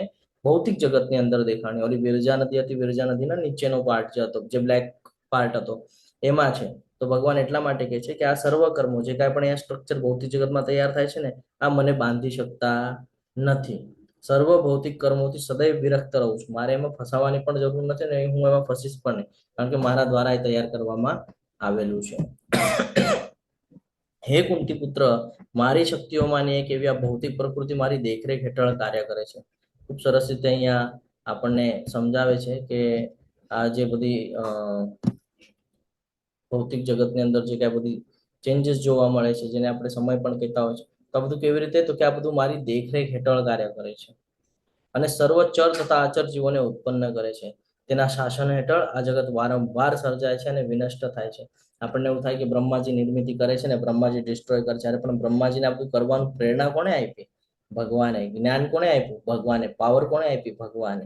એટલે જો બ્રહ્માજી એમ કહેવા માંડે કે ભાઈ હું જ સૃષ્ટિનું સર્જન કરતા છું, અને આવી એક સિચ્યુએશન બ્રહ્માજી સાથે થઈ ગઈ હતી કે બ્રહ્માજીને લાગ્યું કે ભાઈ હું સૃષ્ટિનો રચયિતા છું, બરાબર, અને થોડું અહંકાર આવી ગયો હતો. તો ભગવાને એમનો અહંકાર તોડવા માટે એક મીટિંગ બોલાવી લીધી. આપણે જે ઓફિસ જોયું હતું ને ભગવાનનું, એ ઓફિસની અંદર ભગવાને મીટિંગ બોલાવી કે બધા એક એક બ્રહ્માંડના બધાને એક લેટર મોકલવામાં, હું મારી ભાષામાં સમજાવું છું, એક એક લેટર મોકલવામાં આવ્યો કે ભાઈ મીટિંગ છે, આવી જજો, સમય પર આવજો, સમય પછી આવશો તો અંદર એન્ટ્રી નહીં મળે. સ્ટ્રિક્ટલી વોર્ન કરી દીધું. બારે દ્વારપાલ છે એમને કહી દીધું કે ભાઈ મીટિંગ ચાલુ થઈ જશે, પછી જો કોઈ આવે તો અંદર એન્ટર થવા દેતા નહીં ભાઈ. તો કે ઓકે. બ્રહ્માજીને એન્ટ્રી થાય છે. બ્રહ્માજી કહે છે મારે અંદર જવાનું છે, મીટિંગ છે મારી. તો કે છે તમે લેટ આવ્યા છો, અંદર મીટિંગ ચાલે છે, હવે તમને જવાનું પરમિશન નહીં મળે. તો કોની સાથે મીટિંગ કરશે? બ્રહ્માંડનો રચયિતા જ હું છું, મારી સાથે તો મીટિંગ છે, એકલા કોની સાથે મીટિંગ કરવાના છે? તો કે ના, સ્ટ્રિક્ટલી વોર્ન કરેલું છે કે સમય પછી અંદર કોઈને મોકલવામાં નહીં આવે. બ્રહ્માજીને આવે છે ગુસ્સો, હવે તું મારી સાથે આવો વ્યવહાર કરે છે? હા, મને બોલાવ્યું છે, નિર્માણ કરતા હું છું, મારી સાથે તો મીટિંગ રાખી છે, પાછું તું મને જો તારી કમ્પ્લેન ટચ કરું છું કે છે. ક્રોધિત થાય છે, અંદર જાય છે. અંદર જઈને જયારે ભગવાનની સામે જોવે છે, આજુબાજુ જોવે છે, કોઈ 2 મોઢા વાળા, કોઈ 3, કોઈ 4 અલગ અલગ બ્રહ્માજી જોઈ રહ્યા છે, પોતાની જેવા જ સેમ પાછા. કન્ફ્યુઝ થાય છે કે આ બધા છે કોણ? પછી ભગવાન એને સમજાવે છે કે તમે અહંકારમાં હતા, એટલે તમારું અહંકાર અહીંયા તમને નજરે ચડે છે.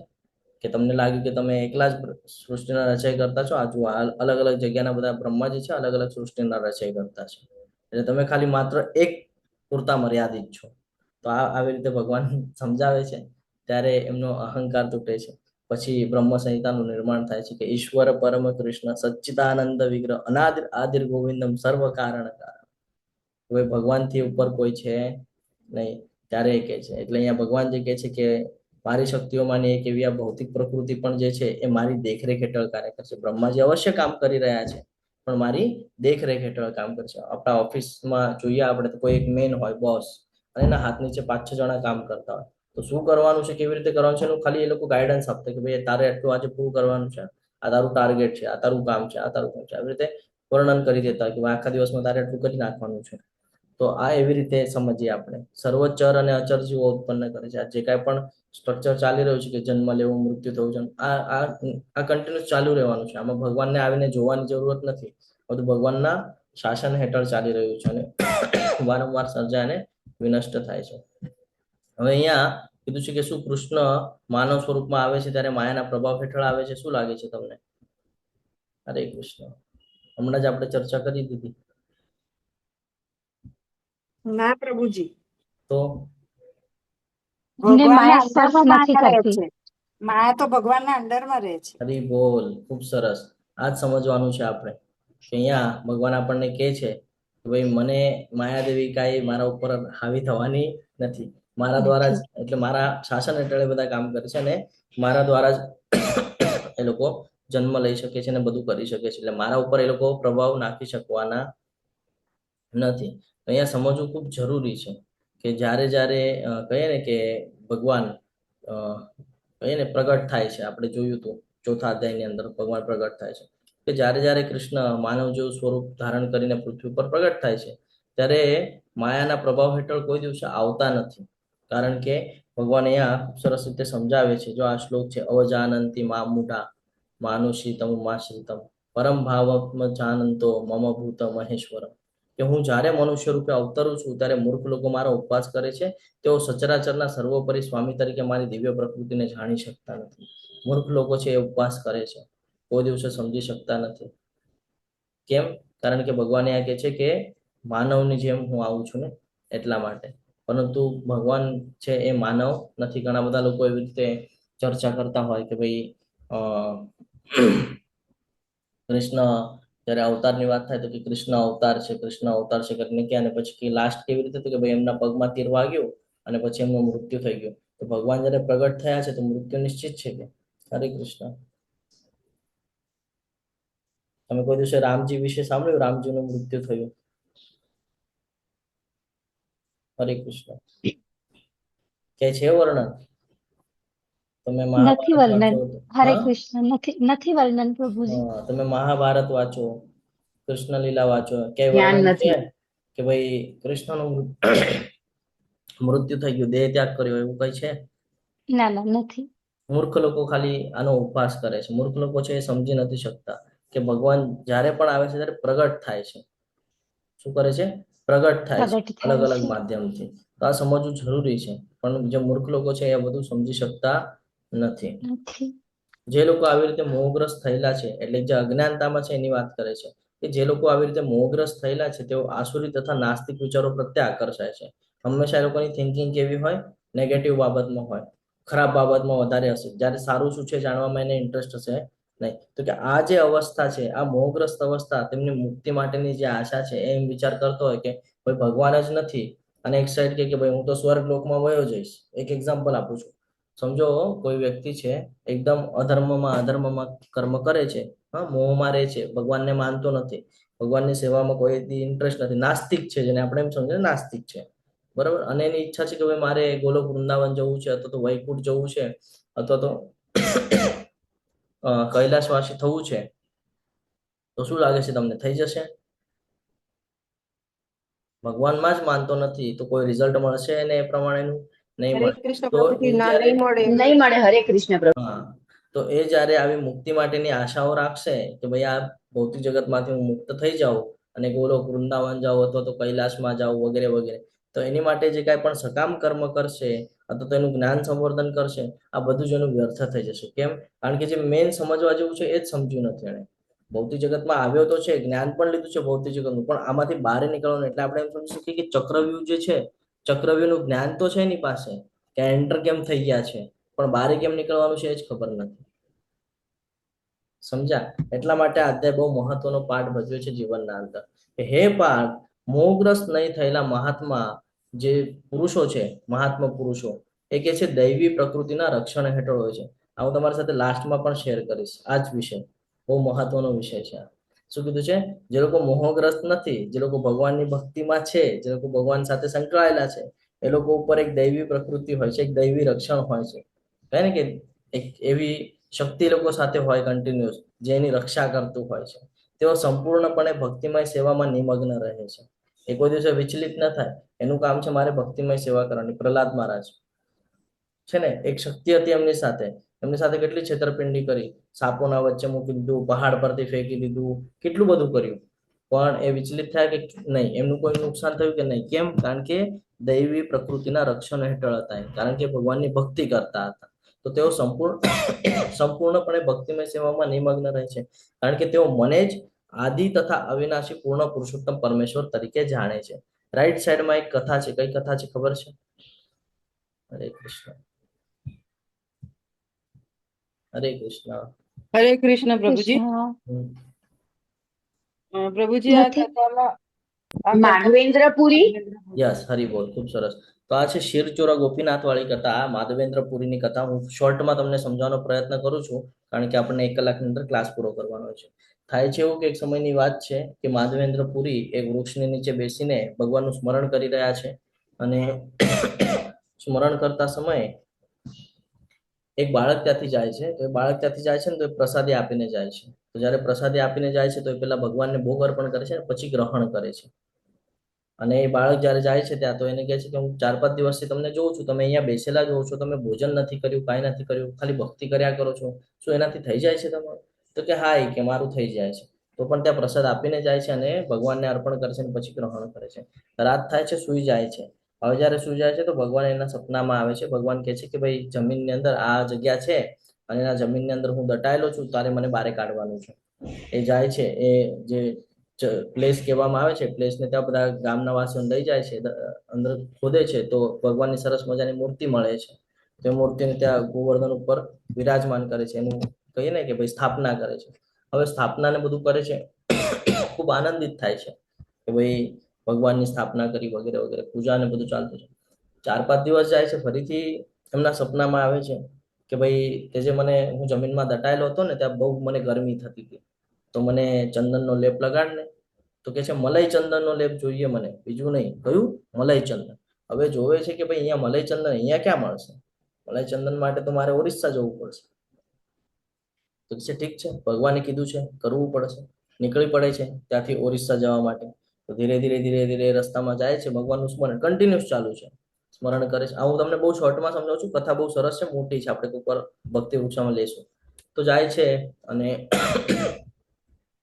ત્યાં ઓરિસ્સાની અંદર, અને ત્યાં ભગવાનનું મંદિર આવે છે. તો કે છે ભાઈ વિસાવો લેવો છે, એટલે થોડો આરામ કરવો છે. હવે તો ક્યાં કરવાનો? તો મંદિર પાસે જઈને કરવો છે કે છે, બરાબર. હવે જે મંદિર પાસે જાય છે, એ મંદિરમાં હંમેશા કહીએ ને કે ભાઈ ખીર, એટલે કે અલગ અલગ માટલાઓ હોય, અને માટલાની અંદર રેમુના કરીને એક ગામ છે, એની અંદર છે આ શિરચોરા ગોપીનાથનું મંદિર. કે ત્યાં ભોગ જે છે એ આવી રીતે માટલા મૂકેલા હોય ને, માટલાની અંદર ખીર હોય, અને એવી રીતે ભોગ બનાવીને ભગવાનને ધરાવવામાં આવે છે. તો જ્યારે ખબર પડે છે માધવેન્દ્રપુરની સુગંધ આવે ને, આપણને ઘરમાં કંઈક બનતું હોય, કોઈ વાનગી બનતી હોય, તો આપણને પણ સુગંધ આવે, તો આપણે પ્રફુલ્લિત થઈ જાય. તો આવી જ કંઈક સિચ્યુએશન એમની સાથે થાય છે કે પણ આ જે ખીર જે ભોગમાં અર્પણ કરવામાં આવે છે, તો માધવેન્દ્રપુરી એ મનમાં વિચાર કરવા માંડે છે, સુગંધ આવે છે તો એમના મનમાં ખાલી એટલો વિચાર આવી જાય છે કે આ જે ખીર છે એનો થોડુંક ટેસ્ટ કરવા મળી જાય તો આપણને પણ થાય ને, ઘરમાં જ્યારે સરસ વાનગી બનતી હોય તો આપણને એવું ક્યારેક ક્યારેક, હવે તો ખબર છે કે ભાઈ અર્પણ કરીને લેવાનું છે, પણ પહેલા એવું થતું કે ભાઈ થોડુંક મળી જાય તો, થતું આવું, હું પોતે પણ કરતો કે ભાઈ મળી જાય તો એમ. તો આવી રીતે એમને પણ થાય છે, એમના માઇન્ડમાં પણ આવે છે કે મને થોડુંક મળી જાય તો કરીને હું પણ ગિરિરાજ ગોપાલ માટે આવો જ ભોગ બનાવી શકું. ટેસ્ટ કરીશ તો ખબર પડશે કેવી રીતે બનાવવાનું છે કેવી રીતે નહીં. પરંતુ પછી તરત એમને એવો વિચાર આવે છે મનની અંદર કે ભાઈ આ ભગવાનનો અ, જે ભોગ છે એ અર્પણ થયા પહેલા તો આપણે ચાખવાની જે ઈચ્છા છે એ યોગ્ય નથી. પહેલા ન ચાખી શકાય, પહેલા ભગવાનને ભોગ અર્પણ થાય પછી આપણે ગ્રહણ કરવાનું છે. તો કોઈને કંઈક કીધા વગર ચૂપચાપ ત્યાં મંદિરમાંથી બારે વયા જાય છે કે ભાઈ પાપ પાપ વાળું કામ થઈ જાય એટલે અહીંયા ખમશું નહીં આપણે. વિચાર આપણને કહીએ ને કે ભાઈ બાંધી રહ્યા છે, તો વિચારમાંથી નીકળવા માટે ત્યાંથી રસ્તો બદલી નાખે છે અને ગામની બહાર જઈને જપ કરવા બેસી જાય છે. હવે જપ કરતા કરતા કરતા કરતા રાત થઈ જાય છે અને સૂઈ જાય છે. તો સૂઈ જાય છે. હવે એના પછીનું જે સિચ્યુએશન છે હું તમારી સાથે શેર કરું છું કે ગોપીનાથજીના જે મંદિરના જે પૂજારી છે એમણે ભોગ અર્પણ કરેલો હતો ને એ બધો ભોગ એ રિટર્ન લઈ ગયા, બધાને પીરસી દીધો ને બધું પૂરું થઈ ગયું. બરાબર છે. તો સપનામાં એમના આવે છે અને એમને કહે છે કે ભાઈ મેં એક માટલાની અંદર ખીર રાખી છે, જે મારો ભક્ત છે ને માધવેન્દ્ર પુરી એની માટે છુપાવીને રાખ્યું છે અને એ ત્યાં બેઠા છે, તારે જઈને એમને આપવાનું છે. એની પહેલા એમના પર થોડા ક્રોધિત થાય છે કે ભાઈ તે મારા ભક્તને પ્રસાદ ના આપ્યો. તો કે છે મેં તો બધાને પ્રસાદ આપ્યો, બધાને વેચ્યો, મેં કોઈ બાકી તો નહોતું. તો પછી ભગવાન કહે છે મારો એક ભક્ત બાકી રહી ગયો છે. તો કે હવે કાંઈ વાંધો નહીં કે હું આવતીકાલે પ્રસાદ ઓલું કરીશ ને. તો કે આવતીકાલે નહીં, ઈચ્છા એની આજની છે ને તું આવતીકાલની વાત કરે છે કે છે. તો કે હવે કેવી રીતે પોસિબલ થાય? તો કે મેં મારા જે અર્ચ વિગ્રહ છે ને એની પાછળ જા અને ત્યાંથી એ પ્રસાદી લે અને જઈને એને આપ્યા. ત્યાંથી એ પૂજારી ઉઠે છે, મંદિરમાં જાય છે અને જોવે છે ભગવાનની પાછળ તો એ વસ્ત્રને ત્યાં એક માટલું, જો ગૂઝબમ્સ આવે છે, એક માટલું મૂકેલું છે અને એ માટલાની અંદર ખીર છે. તો એ માટલું લે છે, આશ્ચર્યચકિત થઈ જાય છે અને જાય છે ત્યાં જોવે છે સાચે માધવેન્દ્રપુરી ત્યાં જપ કરી રહ્યા છે. એમની પાસે જાય છે અને એમને આપે છે પછી માધવેન્દ્રપુરીને અને કહે છે કે ભગવાનની આજ્ઞા હતી. એ બધું સમજાવે છે કે ભાઈ મારા સ્વપ્નમાં આવ્યા અને ભગવાને કીધું કે મારો ભક્ત છે એને જઈને તમે આ આપો કરીને. માધવેન્દ્રપુરીને જયારે આ ખબર પડે છે કે ભગવાને આ પ્રેમથી જે ચોરી લીધું હતું, તે મનમાં વિચાર આવે છે એના કે મારી માટે રડવા માંડે છે પહેલા તો ખૂબ કે મારી માટે થઈને ભગવાનને ચોરી કરવી પડે. અને પછી આનંદિત પણ થાય છે, ભાવ વિભોર થઈ જાય છે એકદમ. અને જે પ્રસાદ છે એ ગ્રહણ કરે છે અને માટલાના જે ટુકડાઓ છે, એ જે માટલાની જે વસ્તુ એ આખું પ્રસાદ માનીને પોતાની પાસે સાચવી રાખે છે. ત્યારે એનું નામ પડે છે શિરચોરા ગોપીનાથ, કે એક ભક્ત માટે થઈને ભગવાને ખીર ચોરેલી હતી. તો ભગવાન એના ભક્ત માટે બહુ આતુર હોય. ભગવાનને પ્રાપ્ત કરવું, આપણે કહીએ ને કે ભાઈ ભગવાનને પ્રાપ્ત એક જ માધ્યમથી કરી શકાય છે, અનન્ય ભક્તિ, જે આપણે ગઈકાલે સમજ્યા છે કે અનન્ય ભક્તિ કરશું તો જ ભગવાન આપણને પ્રાપ્ત થશે. મહામાયા અને યોગ માયા વચ્ચેનો ફરક બહુ જરૂરી છે આ સમજવો. ખબર છે શું છે? હરે કૃષ્ણ. યોગ માયા હરે એટલે કૃષ્ણ. ભગવાનની આંતરિક નથી શક્તિ. સમજ. હા, યોગ માયા એટલે ભગવાનની આંતરિક શક્તિ, હરે કૃષ્ણ. બરાબર, જે ભગવાનની લીલા અને ભક્તિ પ્રગટ કરે છે. આ એક એક્ઝામ્પલ દ્વારા આપણે સમજીએ તો ભગવાનની જે લીલાઓ છે એને ઢાંકીને અને પછી પ્રગટ કરે, અથવા તો ભક્તોને ભગવાન તરફ ખેંચે, જે આકર્ષણ, જે હમણાં હું તમારી સાથે વાત કરતો હતો મને ગૂઝબમ્સ આવતા હતા, તો એવી રીતે આકર્ષણ, આધ્યાત્મિક જગતનું સંચાલન કરે, પ્રેમ અને ભક્તિ વધારવાની જે શક્તિ છે એ. એક એક્ઝામ્પલ આપણે લઈએ તો ભગવાન જે છે એ વૃંદાવનની અંદર જયારે આપણે કૃષ્ણ બુક વાંચીએ તો એની અંદર આવે કે વૃંદાવનની અંદર બાળક જેવા દેખાય છે, પણ યોગ માયાની દ્વારા જો ભક્તો એમને જોવાનું જાય તો ભગવાન તરીકે પણ અનુભવ કરી શકે છે. એટલે ક્યારેક જોયો તો ભાઈ મિત્ર તરીકે પણ છે અને ક્યારેક જોયો તો ભાઈ ભગવાન તરીકે દેખાય છે ત્યાં. તો આ જે યોગ માયા છે એ મુક્તિ અને પ્રેમ આપતી શક્તિ છે ભગવાનની. તમને બધાને વિનંતી છે કે ચેટ બોક્સની અંદર એટેન્ડન્સ લિંક આવી ગયા છે, જેનાથી તમે એટેન્ડન્સ ભરી દેજો. તો આ થયું યોગ માયા. મહામાયા એટલે તો કે ભૌતિક જે શક્તિ છે એની વાત કરે છે. આ યોગ માયા એટલે આધ્યાત્મિક શક્તિ, અને ભૌતિક શક્તિ જે છે એને મહામાયા કહેવાય છે. હવે આનું જે સ્વરૂપ છે એ ભૌતિક શક્તિ છે, પરંતુ કાર્ય તો કે ઓલું તો ભગવાન સાથે જોડાવે છે, અને આ ભૌતિક શક્તિ છે એ શું કરે છે મહામાયા? તો કે આ બંધનમાં બાંધે છે આપણને. કેવું કાર્ય કરાવે છે? બંધનમાં બાંધવાનું કાર્ય કરાવે છે. હવે આનો અસર શું થાય છે? તો કે મહામાયાનો અસર થાય છે કે અજ્ઞાનતા આવે અને જન્મ મૃત્યુના ચક્રમાં ફરી આવવું પડે છે. ત્યારે યોગ માયા છે એ શુદ્ધ ભક્તિ, પ્રેમ અને મુક્તિ તરફ આપણને આગળ લઈ જાય છે.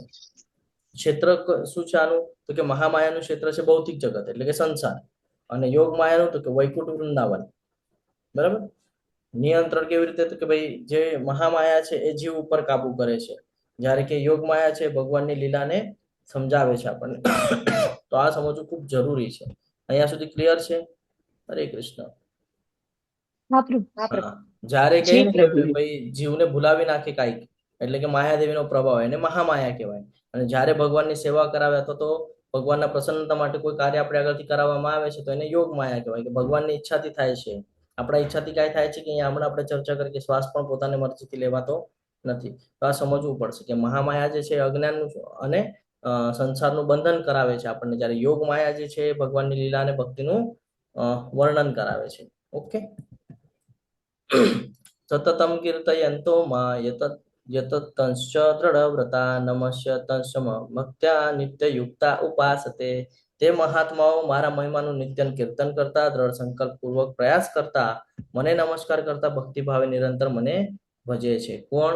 જે હમણાં મહાત્માઓની વાત કરીને એ મહાત્માઓ છે, કે હંમેશા ધ્યાનમાં રાખવાનું છે કે જે ભગવાનની ભક્તિ કરે છે ને એને જ આ બધું સમજાશે. જે ભક્તિ નથી કરતા એને તમે કેટલું પણ કહી લેશો કે મારી સાથે આ ચમત્કાર થયા, એ કોઈ દિવસે એક્સેપ્ટ નહીં કરે. પણ જે લોકો ભક્તિ કરે છે એની સાથે તમે ચર્ચા કરશો તમને 2 મિનિટમાં કહી દેશે ને એ સાચી વાત છે. હું આ બ્રહ્માંડનો પિતા, માતા, આશ્રયદાતા તથા પિતામહ છું. ભગવાન શું સમજાય છે અહીંયા? આ જેટલું પણ બ્રહ્માંડ છે એનો પિતા પણ છું. તું માનીશ તો હું તને પિતા તરીકે પણ દેખાઈશ, તું માનીશ તો તને માતા તરીકે પણ દેખાઈશ. પિતાનું કર્તવ્ય શું હોય? હંમેશા મોટિવેટ કરે, પાછળ ઉભા રહે કે તું કર, હું છું. આ પિતા. અને માતા હંમેશા રક્ષણ કરે, કોઈને કોઈ બાબત ધ્યાન રાખે, સંભાળે. તો ભગવાનના બેઉ સ્ટેટસ જે આપણી સાથે કરે છે જ્યારે આપણે અંદરથી ઈચ્છા વ્યક્ત કરીએ છીએ. આશ્રયદાતા એટલે બધાય માટે વ્યવસ્થા ભગવાને કરીને રાખેલી છે. અને પિતામહ એટલે દાદા. બરાબર છે. હું જ્ઞાનનો વિષય છું. જ્યારે આપણે ભગવદ્ ગીતાને સમજીએ છીએ તો શું સમજીએ છીએ? ભગવાનને સમજીએ છીએ, એટલે જ્ઞાન આપણને મળી રહ્યું છે. વિશુદ્ધ કરતા, જે આપણે કહીએ ને કે ભાઈ આપણે અશુદ્ધ થઈ ગયા છે તો આપણે પોતાને શુદ્ધિકરણની પ્રક્રિયા કરી રહ્યા છે અત્યારે આ જ્ઞાન લઈને. ઓમકાર, ભગવાન કે છે ઓમકાર પણ હું જ છું. બરોબર. ઋગ્વેદ, 4 વેદોમાં જે ઋગ્વેદ છે, સામવેદ છે, યજુર્વેદ છે, ભગવાન કે છે આ પણ હું જ છું. જ્યારે તું એને સાંભળીશ, જ્યારે તું એને વાંચીશ, જ્યારે તું એને સમજીશ તો તને ખબર પડશે કે શું કરવાનું છે શું નહીં. એટલે અંતે તું મારી પાસે જ આવીશ. જ્યારે તું કોઈ પણ રસ્તેથી જઈશ તો સેન્ટર પોઈન્ટ તો હું જ મળીશ તને. છે ને? નદી હોય ક્યાંયથી પણ ઉગમ થવા દો. આપણા ભારતમાં તો ઘણી બધી નદીઓ છે, ક્યાંયથી પણ ઉગમ થવા દો, એન્ડ પોઈન્ટ ક્યાં? સમુદ્રમાં. તો એવી રીતે આ શાસ્ત્રો છે. ક્યાંયથી પણ સ્ટાર્ટ કરો તમે વાંચવાનું, એન્ડ પોઈન્ટ ક્યાં મળશે? ભગવાન શ્રી કૃષ્ણ. એટલે આ સમજવું ખૂબ જરૂરી છે. હે અર્જુન, હું જ ઉષ્ણતા આપું છું. ભગવાન એ કહે છે કે જે કાંઈ પણ આપણને સ્ટ્રક્ચર ભૌતિક જગતમાં દેખાય છે કેવી રીતે થાય છે? તો કે હે અર્જુન, હું જ ઉષ્ણતા આપું છું ને હું જ વરસાદને રોકી રાખું છું અને મોકલું પણ છું. જો ક્યારેક એવું થાય, સિચ્યુએશન થાય કે વાદળા તૈયાર થઈ જાય, આપણને લાગે વરસાદ આવશે પણ આવે જ નહીં. કેમ? ભગવાનના પ્રેરણાથી છે આ બધું. હું અમરત્વ છું અને સાક્ષાત મૃત્યુ પણ છું. ભગવાન કહે છે અમરત્વ અને મૃત્યુ પણ મારા લીધે જ આવે છે. જે તે ચેતન તત્વ અને જળ તત્વ છે આ બંને મારી અંદર જોવા મળે છે. જે મનુષ્ય વેદોનું અધ્યયન કરે છે, સોમરસનું પાન કરે છે, તેઓ સ્વર્ગ પ્રાપ્તિ માટે પ્રયત્ન કરે છે. જો ઘણા બધા લોકોને હોય ને કે ભાઈ મારે સ્વર્ગમાં જવું છે, હમણાં આપણે થોડી વાર પહેલા ચર્ચા કરતા હતા, એ લોકો શું કરે? વેદોનું અધ્યયન કરે, જેમાં કહે ને કે ભાઈ 10 અશ્વમેઘ યજ્ઞ એ કરે ને તો ઇન્દ્રની જગ્યા પ્રાપ્ત થાય આપણને, એટલે ઇન્દ્રલોકમાં જવાનો અવસર પ્રાપ્ત થાય. શાસ્ત્રોમાં છે. તો કે છે વેદોનું અધ્યયન કરે છે. શું કામ? સોમરસનું પાન કરે છે અને સ્વર્ગ પ્રાપ્તિ માટે પ્રયત્ન કરીને પરોક્ષ રીતે મારી પૂજા કરે છે. અશ્વમેઘ યજ્ઞ કરે ને એ ભગવાન કહે છે પરોક્ષ રીતે મારી જ પૂજા કરે છે. અને એ લોકો પાપ કર્મોમાંથી મુક્ત થઈને પુણ્યમય એટલે સ્વર્ગીય ઇન્દ્રલોકમાં જન્મ લે છે, જ્યાં દેવો જેવો આનંદ ભોગવે છે. એટલે ભગવાન કહે છે તારા હાથમાં છે, તું ઇન્દ્ર પણ બની શકે છે ને ઇન્દ્રલોકમાં જઈ પણ શકે છે. એ હવે તારા ભક્તિ ઉપર ને તારા વિચાર શક્તિ ઉપર ને તારા કર્મ ઉપર બધું ડિપેન્ડ કરે છે. પરંતુ અહીંયા પણ શું લોસ છે? તો ભગવાન કહે છે એ રીતે જ્યારે તેઓ વિશાળ ઇન્દ્રિય સુખ ભોગવી લે છે, એટલે કે જ્યારે તમે ઉપર ખૂબ સરસ તમે કાર્ય કર્યું, બધું કર્યું અને તમને એના ફળ સ્વરૂપે તમને ઇન્દ્રલોકમાં જવાનું પ્રાપ્ત થયું, તો ઇન્દ્રલોકના અંદર ગયા પછી પણ એવું નથી કે ત્યાં તમે કોન્સ્ટન્ટલી રહેશો. ત્યાંનો જ્યારે ભોગ ભોગવીને થઈ જશે, ત્યાંના પુણ્ય કર્મોના ફળ જ્યારે પૂર્ણ થઈ જશે, ત્યારે મૃત્યુલોકમાં પાછો આવવું પડે છે. અને આનું વિસ્તૃત વર્ણન લેવલ 2 ના અંદર આપણને પહેલા જ દિવસે ઓરિએન્ટેશનના ક્લાસમાં જાણવા મળશે. મહાભારતના જેટલા પણ પાત્ર છે આ બધા પાત્ર જ્યારે આપણે ધ્યાનથી સમજવું તો ખબર પડશે કંઈક ને કંઈક ભૂલ કરેલી છે એટલે મૃત્યુલોકમાં આવેલા છે. નહીં તો આપણા જે દાદા ભીષ્મક આપણે જોઈ રહ્યા હતા, જેને ઈચ્છા મૃત્યુનું વરદાન છે, એ પણ ઉપર બ્રહ્માજીની મિટિંગ ચાલતી હતી, મિટિંગમાં ગયા હતા, ત્યાં એક ભૂલ કરી નાખી જેના લીધે મૃત્યુલોકમાં જવું પડ્યું. આ સમજવું પડશે આપણને. મહા અભિષેક નામના રાજા હતા એ સમયે, ત્યાંથી કંઈક ભૂલ કરી એવી કે ભૂલના લીધે પાછું મૃત્યુલોકમાં જવું પડે. તો આ સમજવું જરૂરી છે. અને એ રીતે મનુષ્ય 3 વેદોના સિદ્ધાંતોમાં દ્રઢ રહીને ઇન્દ્રિય સુખ પામવા પ્રયત્ન કરે છે. આપણે પણ શું કામ કરીએ છીએ? આજે વેદોનું અધ્યયન કરીએ છીએ, એના સિદ્ધાંતોને જાણીએ છીએ. અલગ અલગ વેદની અંદર અલગ અલગ આપેલું છે ને. યજુર્વેદ છે, જે કાંઈ પણ છે, સામવેદ છે, યજુર્વેદ છે, એની અંદર કર્મકાંડની વિધિઓ આપેલી છે. શું કામ? તો ભાઈ એનાથી બે બાબત થાય. એક તો આપણે મન વાંછિત ફળ માટે પ્રયત્ન કરશું તો ધીરે ધીરે આપણે આધ્યાત્મિક થશું. કારણ કે હવન પૂજા વિધિ ઘરે કરાવશું તો ધીરે ધીરે આપણું મન એ તરફ દોરવા છે, આધ્યાત્મિક તરફ, એટલે કે શુદ્ધ થશે, સાત્વિક થશે. બરાબર છે? એટલા માટે આપણે કરીએ છીએ. એના પછી આપણે ભગવાનને જાણી શકીએ છીએ. ડાયરેક્ટ તમે કહેશો ભક્તિ કરતો કોઈ ભક્તિ કરી શકવાનું છે કે? એની માટે માધ્યમ બનાવવું પડશે. તો ભગવાને આવા માધ્યમો આપ્યા છે આપણને, કે 3 વેદો છે એના સિદ્ધાંતોમાં દ્રઢ રહી અને ઇન્દ્રિય સુખ પામવા માટે પ્રયત્ન કરી શકે છે. અને તેઓ નિરંતર જન્મ મૃત્યુને પ્રાપ્ત કરતા રહે છે. પરંતુ હવે આ એક કેટેગરી થઈ. હવે બીજી કેટેગરી ભગવાન સમજાવે છે. હા, જે લોકો અધ્યયન કરે છે એટલે દેવી દેવતાની ઉપાસના કરે છે, જે પોતાના મન વાંછિત ફળ પૂર્ણ કરવા માટે અલગ અલગ યજ્ઞો કરે છે, એની વાત થઈ. હવે એક જ વ્યક્તિની વાત કરે છે, એક જ કેટેગરીની વાત કરે છે. શું કહે છે જુઓ. પરંતુ જે લોકો અનન્ય ભાવે મારા દિવ્ય સ્વરૂપનું સદા ચિંતન કરતા રહી મને ભજે છે, એટલે જે ભગવાનની અનન્ય ભક્તિ કરે છે, જે ભગવાનને પ્રસન્નતા માટે કર્મ કરે છે, જે ભગવાનને સેન્ટરમાં રાખીને જીવન જીવે છે, તેમની જરૂરિયાતોની હું પૂર્તિ કરું છું. ત્યાં આપણે શું કરવું પડતું હતું? ભૌતિક જગતની અંદર દેવી દેવતાની ઉપાસના કરવી પડતી મન વાંછિત ફળ મેળવવા માટે. અને પછી અશ્વમેઘ યજ્ઞ છે, એવા બધા યજ્ઞ છે, કર્મકાંડની વિધિઓ છે, એ કરીને મન પ્રફુલ્લિત થાય. અને પછી કદાચ એવું થાય કે ભાઈ આપણી ઈચ્છાઓ પૂર્ણ થઈ ગઈ. બરાબર ને? ઘણું બધું ત્યાં સ્ટ્રગલ હતું. અહીંયા શું કહે છે ભગવાન? કે અનન્ય ભક્તિ ભાવે મારા દિવ્ય સ્વરૂપનું સદા ચિંતન કરતા રહી જો તમે મને ભજશો, જ્યાં છો ત્યાંથી, જો તમે મને ભજશો તો તમારી જરૂરિયાતોની હું પૂર્તિ કરું છું અને તેમની પાસે જે છે એનું રક્ષણ પણ કરું છું. એટલે આપણી પાસે જે કાંઈ પણ છે એનું રક્ષણ પણ કરે છે અને જે કાંઈ પણ જોવે છે, આપણની ઈચ્છાઓ છે, ઈચ્છાઓની પૂર્તિ પણ કરે છે. આ ભગવાન અહીંયા આપણને ક્લિયર કટ સમજાવે છે. આ ભગવાન દ્વારા કીધેલો શ્લોક છે, ક્યાંયથી લાવીને આપેલો શ્લોક નથી. તો જો આ શ્લોક જીવનમાં ઉતારી દીધો, જો આ શ્લોક સમજાઈ ગયો, તો એના અસર ઘણા બધા જોવા મળે છે. ઘણા બધા લોકો છે એવા જૂના પાર્ટિસિપેટ હશે, એમની પણ આપણે ક્યારેક ને ક્યારેક ચર્ચા કરશું કે ઘણી બધી સિચ્યુએશન એવી છે કે જરૂરિયાતોની પૂર્તિ કરું છું. તમે અહીંયા માઇન્ડમાં વિચાર કરો ને, વિધિન થોડી મિનિટમાં ત્યાં ઘટના થાય. હું લાસ્ટમાં તમારી સાથે શેર કરીશ આ વિષય પર, અને ખાલી યાદ અપાવજો કે તમે અહીંયા વિચાર કર્યો કે ભાઈ મારે આવું કંઈક કરવું છે, અને વિધિના થોડાક સમયમાં સામેવાળી વ્યક્તિ એને માધ્યમ બનાવીને અહીંયા આવીને તમને કે આપણે આવું કરવાનું છે. એટલે આ બહુ મહત્વનું છે. એક જ મિનિટ.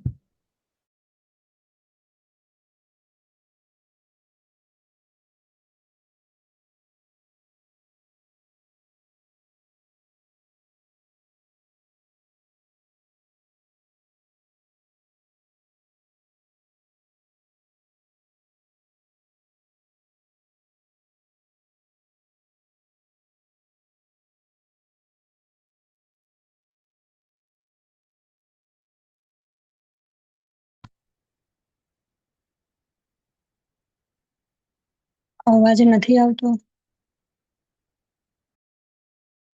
મ્યુટ છે પ્રભુજી, મ્યુટ છે. હરે કૃષ્ણ પ્રભુજી, તમે મ્યુટ સોરી, અર્જન્ટ કોલ હતો થોડો, એટલા માટે.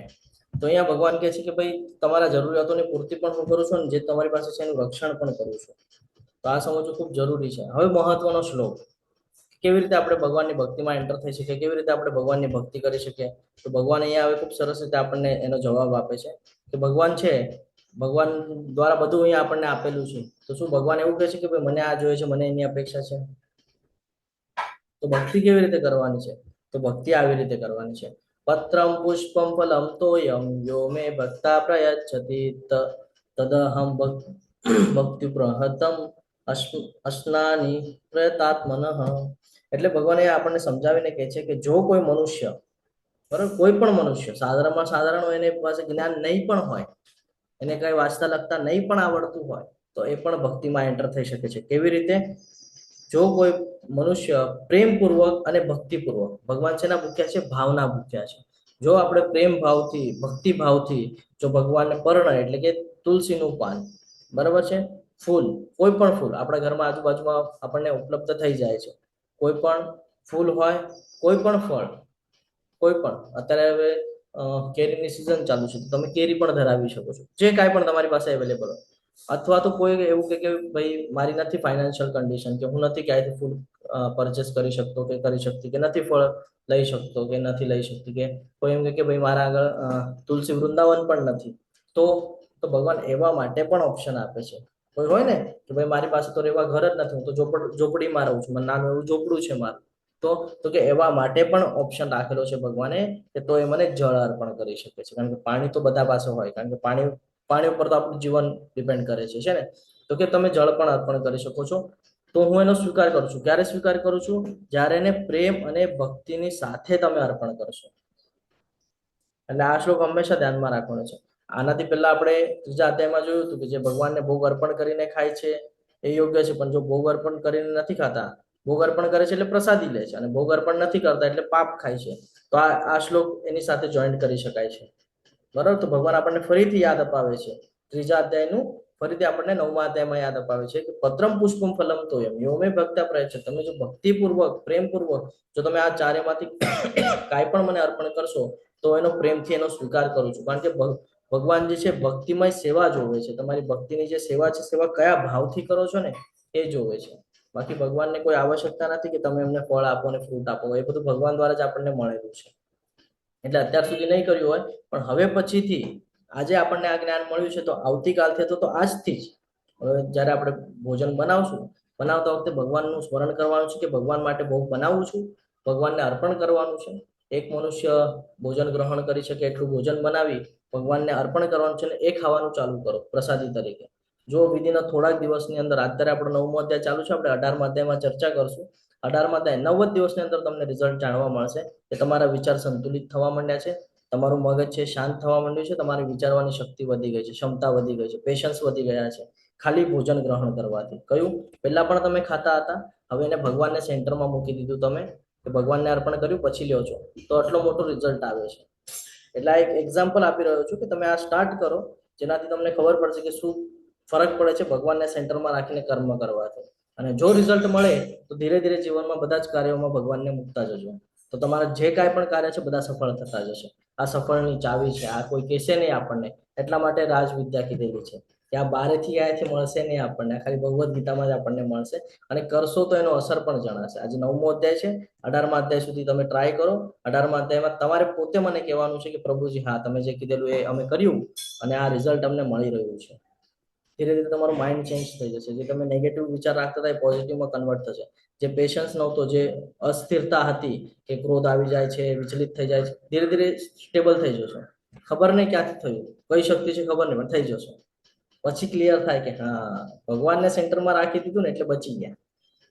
કારણ કે પછી ભગવાન જવાબદારી લે છે ને, આપણે બધું ભગવાનને સોંપી દઈએ છીએ કે કાંઈ પણ હોય તો ભગવાન તમે, કોઈ પણ કર્મ કરે તો ભગવાન તમારી માટે કરવાનું થાય છે અમારે, બાકી મારી ઈચ્છા નથી. ક્યારેક એવી સિચ્યુએશન થઈ જાય તો ભગવાનને કહેવાય, ધર્મ સંકટ આવી જાય તો ભગવાન આમાં તમારી પ્રસન્નતા હોય તો હું કરું, બાકી મારે કોઈને મારવાની ઈચ્છા છે નહીં. અર્જુનજી એવું જ કરશે. જુઓ આગળ અર્જુનજી કહે છે કે તમે કીધું છે ને એટલે હું મારું છું, બાકી હું તો ના જ પાડતો તો યુદ્ધ કરવાનું. કારણ કે ભગવાનની માટે કર્મ કરે છે. તો જ્યારે ભગવાન માટે કર્મ કરીએ છીએ તો દિવ્ય કર્મમાં કન્વર્ટ થઈ જાય છે. એના બંધન લાગતા નથી આપણને. ધર્મનો સિદ્ધાંત છે. બંધન ક્યારે લાગે છે? જ્યારે આપણે પોતા માટેની ઈચ્છાઓ રાખીએ ભૌતિક જગત સાથે. પરંતુ જ્યારે આપણે ભગવાન માટે કરીએ, લાસ્ટ ટાઈમે પ્રભુજી ખૂબ આપણી સાથે ચર્ચા કરતા હતા વિસ્તૃતલી આમાં કર્મના બેઝ પર. કહેતા હતા ને કે ભાઈ મને હજી નથી ક્લિયર થતું કે ભાઈ કેવી રીતે કર્મ કામ કરે છે. તો જ્યાં સુધી ભૌતિક જગતની ઈચ્છાઓ રાખીએ ત્યાં સુધી કર્મનું બંધન છે. પરંતુ જો હેલ્પ કરે છે તો એમાં પણ એમ રાખી કે ભાઈ ભગવાનની પ્રસન્નતા અર્થે કરું છું, કે ભગવાને મને સક્ષમ બનાવ્યું છે, તો આ બધું શ્રેય ભગવાનને જાય છે ને હેલ્પ કરું છું, તેમાં દિવ્ય કર્મ થઈ જાય છે. કારણ કે ભગવાન માટે કરેલું છે, ભગવાનના પ્રસન્નતા માટે કરું છું. પોતાને પ્રભુત્વ નથી આપ્યું, ભગવાનને આપ્યું છે પ્રભુત્વ. એટલે આ એક ઉદાહરણ છે કે સ્ટાર્ટ કરજો આજથી, અને 18મા દિવસે તમારે મને કહેવાનું છે કે શું અસર થયો તમારા જીવનની અંદર. અને જો તમને અસર જણાય તો આખા સવારે ઉઠવાથી લઈને રાતના સુવા સુધી બધા કાર્યમાં ધીરે ધીરે કૃષ્ણને મૂકતા જજો, જીવન સફળ થઈ જશે. હે કુંતી પુત્ર, તું જે કાંઈ પણ કરે છે, ભગવાન અહીંયા સમજાવે છે. જોઈએ હમણાં હું જે ચર્ચા કરું છું, જો આવી રીતે ચમત્કાર થાય કે જે તમે બોલો છો એ નેક્સ્ટ શ્લોકમાં આવી જાય. બાકી અમને પીપીટી યાદ ન હોય કે પીપીટીમાં કોના પછી કયો શ્લોક છે. જો આ શ્લોક આવી ગયો કે હે કુંતી પુત્ર, તું જે કાંઈ પણ કરે છે, જે કંઈ ખાય છે, જે કંઈ અર્પિત કરે છે અથવા દાન આપે છે, અને જે તપસ્યા કરે છે, આ બધાને મને સમર્પણ કર. હમણાં એ જ ઉપર આપણે ચર્ચા કરતા હતા. નેક્સ્ટ શ્લોકમાં એ જ આવી ગયું કે સ્ટાર્ટ થી લઈને એન્ડ સુધી ભગવાનને સેન્ટરમાં મૂકતા શીખી જવાનું છે. કોઈ પણ, હું તમને એક એક્ઝામ્પલ આપું એક બે, એટલે તમને ખબર પડે કેવી રીતે. કે સવારે ઉઠ્યા છો, ભગવાનની માટે ભોગ બનાવ્યો, ભગવાનને અર્પણ કર્યો, પ્રસાદી સાથે લઈ ગયા, પ્રસાદી ખાધી. હવે તમે ઓફિસમાં છો, તો ઓફિસમાં આપણે બે સ્ટ્રક્ચરમાં કામ કરતા હોય. એક તો ભૌતિક જગત સાથે સંકળાયેલા હોય એની માટે કામ કરતા હોય, અને બીજું એક પોતાના ઇન્દ્રિય તૃપ્તિ માટે કામ કરતા હોય. એક તો ફેમિલી માટે જે જવાબદારીઓ છે, અને એક પોતાના ઇન્દ્રિય તૃપ્તિ માટે. તો એની જગ્યાએ જો તમે ભગવાનને સેન્ટરમાં કેવી રીતે મૂકી શકો છો એ સમજાવું છું. કે ભાઈ જે કાંઈ પણ તમને મહેનતાણું મળે છે, તમારી જે કર્તવ્ય છે તમારા ફેમિલી પ્રત્યે, એ કર્તવ્ય પૂરતું થાય એટલું, અને જરા કેવું એક્સ્ટ્રા એટલું તમારે પોતા પાસે રાખવાનું છે, અને બાકી બધું ભગવાનને સમર્પિત કરી દેવાનું છે. કે ભગવાન આ તમારા દ્વારા મને પ્રાપ્ત થયું છે, પણ મને આટલાની જ જરૂર છે, તો એટલું મેં મારી પાસે રાખ્યું છે, અને આ બાકી એક્સ્ટ્રા જે છે આ હું તમારી સેવામાં લગાડવા માંગુ છું. ભગવાન કોઈ તો બી એવી સિચ્યુએશન ક્રિએટ કરી દે છે કે તમારાથી સેવા થઈ જાય. ભગવાન સિચ્યુએશન ક્રિએટ કરી દે છે. આપણે ગોતવા પણ નથી જવું પડતું કે ક્યાં દાન કરું, કે ક્યાં કોકને આપું, ક્યાં કોની હેલ્પ કરું, કઈ જ કરવું નથી પડતું. ભગવાન બધી સિચ્યુએશન ક્રિએટ કરાવે છે. એટલે જ્યારે તમે ભગવાનને સેન્ટરમાં મુકતા થશો ને, તો ભગવાન ધીરે ધીરે બધું તમને ક્લિયર કરાવી દેશે કે તારે કેવું જીવન જીવવાનું છે. એટલે આ બહુ જરૂરી છે કે જે કાંઈ પણ કરે, સવારથી ઉઠવામાં રાત સુધી ભગવાન સેન્ટરમાં હોવા જોઈએ. કઈ ખાય, ભગવાનને અર્પણ કરો. હવે તમે એમ કહેશો કે પ્રભુજી કોઈના ઘરે જઈએ તો ત્યાં કેવી રીતે? તો કે ભાઈ મન તો છે ને, ભગવાન ભાવના ભૂખ્યા છે. તમે ભાવ તો વ્યક્ત કરી શકો ને, કે ભાઈ મારી સામે અર્ચ વિગ્રહ છે, હું આ એમને અર્પણ કરું છું. ભોગનો મંત્ર છે, ન આવડતો હોય તો તમે એમનું નામ લઈ શકો છો. 3 વાર નામ લઈને તમે એમને વિનંતી કરી શકો છો કે ભગવાન આ ભોગ તમને લગાડું છું, તમે આ ગ્રહણ કરો, એટલે પછી હું એ પ્રસાદી તરીકે ગ્રહણ કરી શકું. કહી શકો છો ભગવાન ભાવના ભૂખ્યા છે. એટલે આ સમજવું આપણે જરૂરી છે કે આપણે એને કેવી રીતે ફોલો કરીએ છીએ. બરાબર? જે કાંઈ પણ કરે ભગવાનને અર્પિત કરી દો. કેવી રીતે કરી શકાય છે? જ્યારે કોઈએ હેલ્પ માંગી, બરાબર છે, કોઈ હેલ્પ માંગી તો તમને થેન્ક યુ કહેવામાં આવે છે. બરાબર? તો એને કહી દેવાનું છે ભાઈ મને થેન્ક યુ કહેવા કરતા ભગવાનને કે હું તો માધ્યમ છું, હું તો નિમિત્ત છું. ભગવાનને કે એમણે કરેલું છે, બાકી મારી કોઈ લાયકાત છે. ત્યારે તમે શ્રીમદ ભાગવતમના ક્લાસમાં આવતા હશો તો ત્યાં તમે સાંભળતા હશો. અથવા તો અહીંયા પણ જ્યારે કોઈ માતાજી પ્રભુજી દ્વારા કહેવામાં આવે કે પ્રભુજી તમે ખૂબ સરસ સમજાવો છો, ખૂબ સરસ ડિટેલ્સ આપો છો કરીને, તો ત્યારે વર્ડ શું નીકળે છે આપણા મોઢામાંથી? કે આ તો હું ખાલી નિમિત્ત માત્ર છું, બાકી મારી કોઈ એવી લાયકાત છે. આ તો ભગવાન માધ્યમ બનાવ્યું છે, ગુરુ મહારાજના આશીર્વાદ છે, ગુરુ મહારાજની કૃપા છે. સીધું ભગવાન ઉપર છોડી દીધું છે, આપણે ભગવાનને સમર્પિત કરી દીધું છે. તો કોઈ દિવસે પોતે લાભ લેવાનો નથી, ભગવાનને આપી દેવાનો છે. આનાથી શું થઈ જાય છે? કર્મનું બંધન લાગતું નથી. અને જો એવું ન કરે તો શું થાય છે?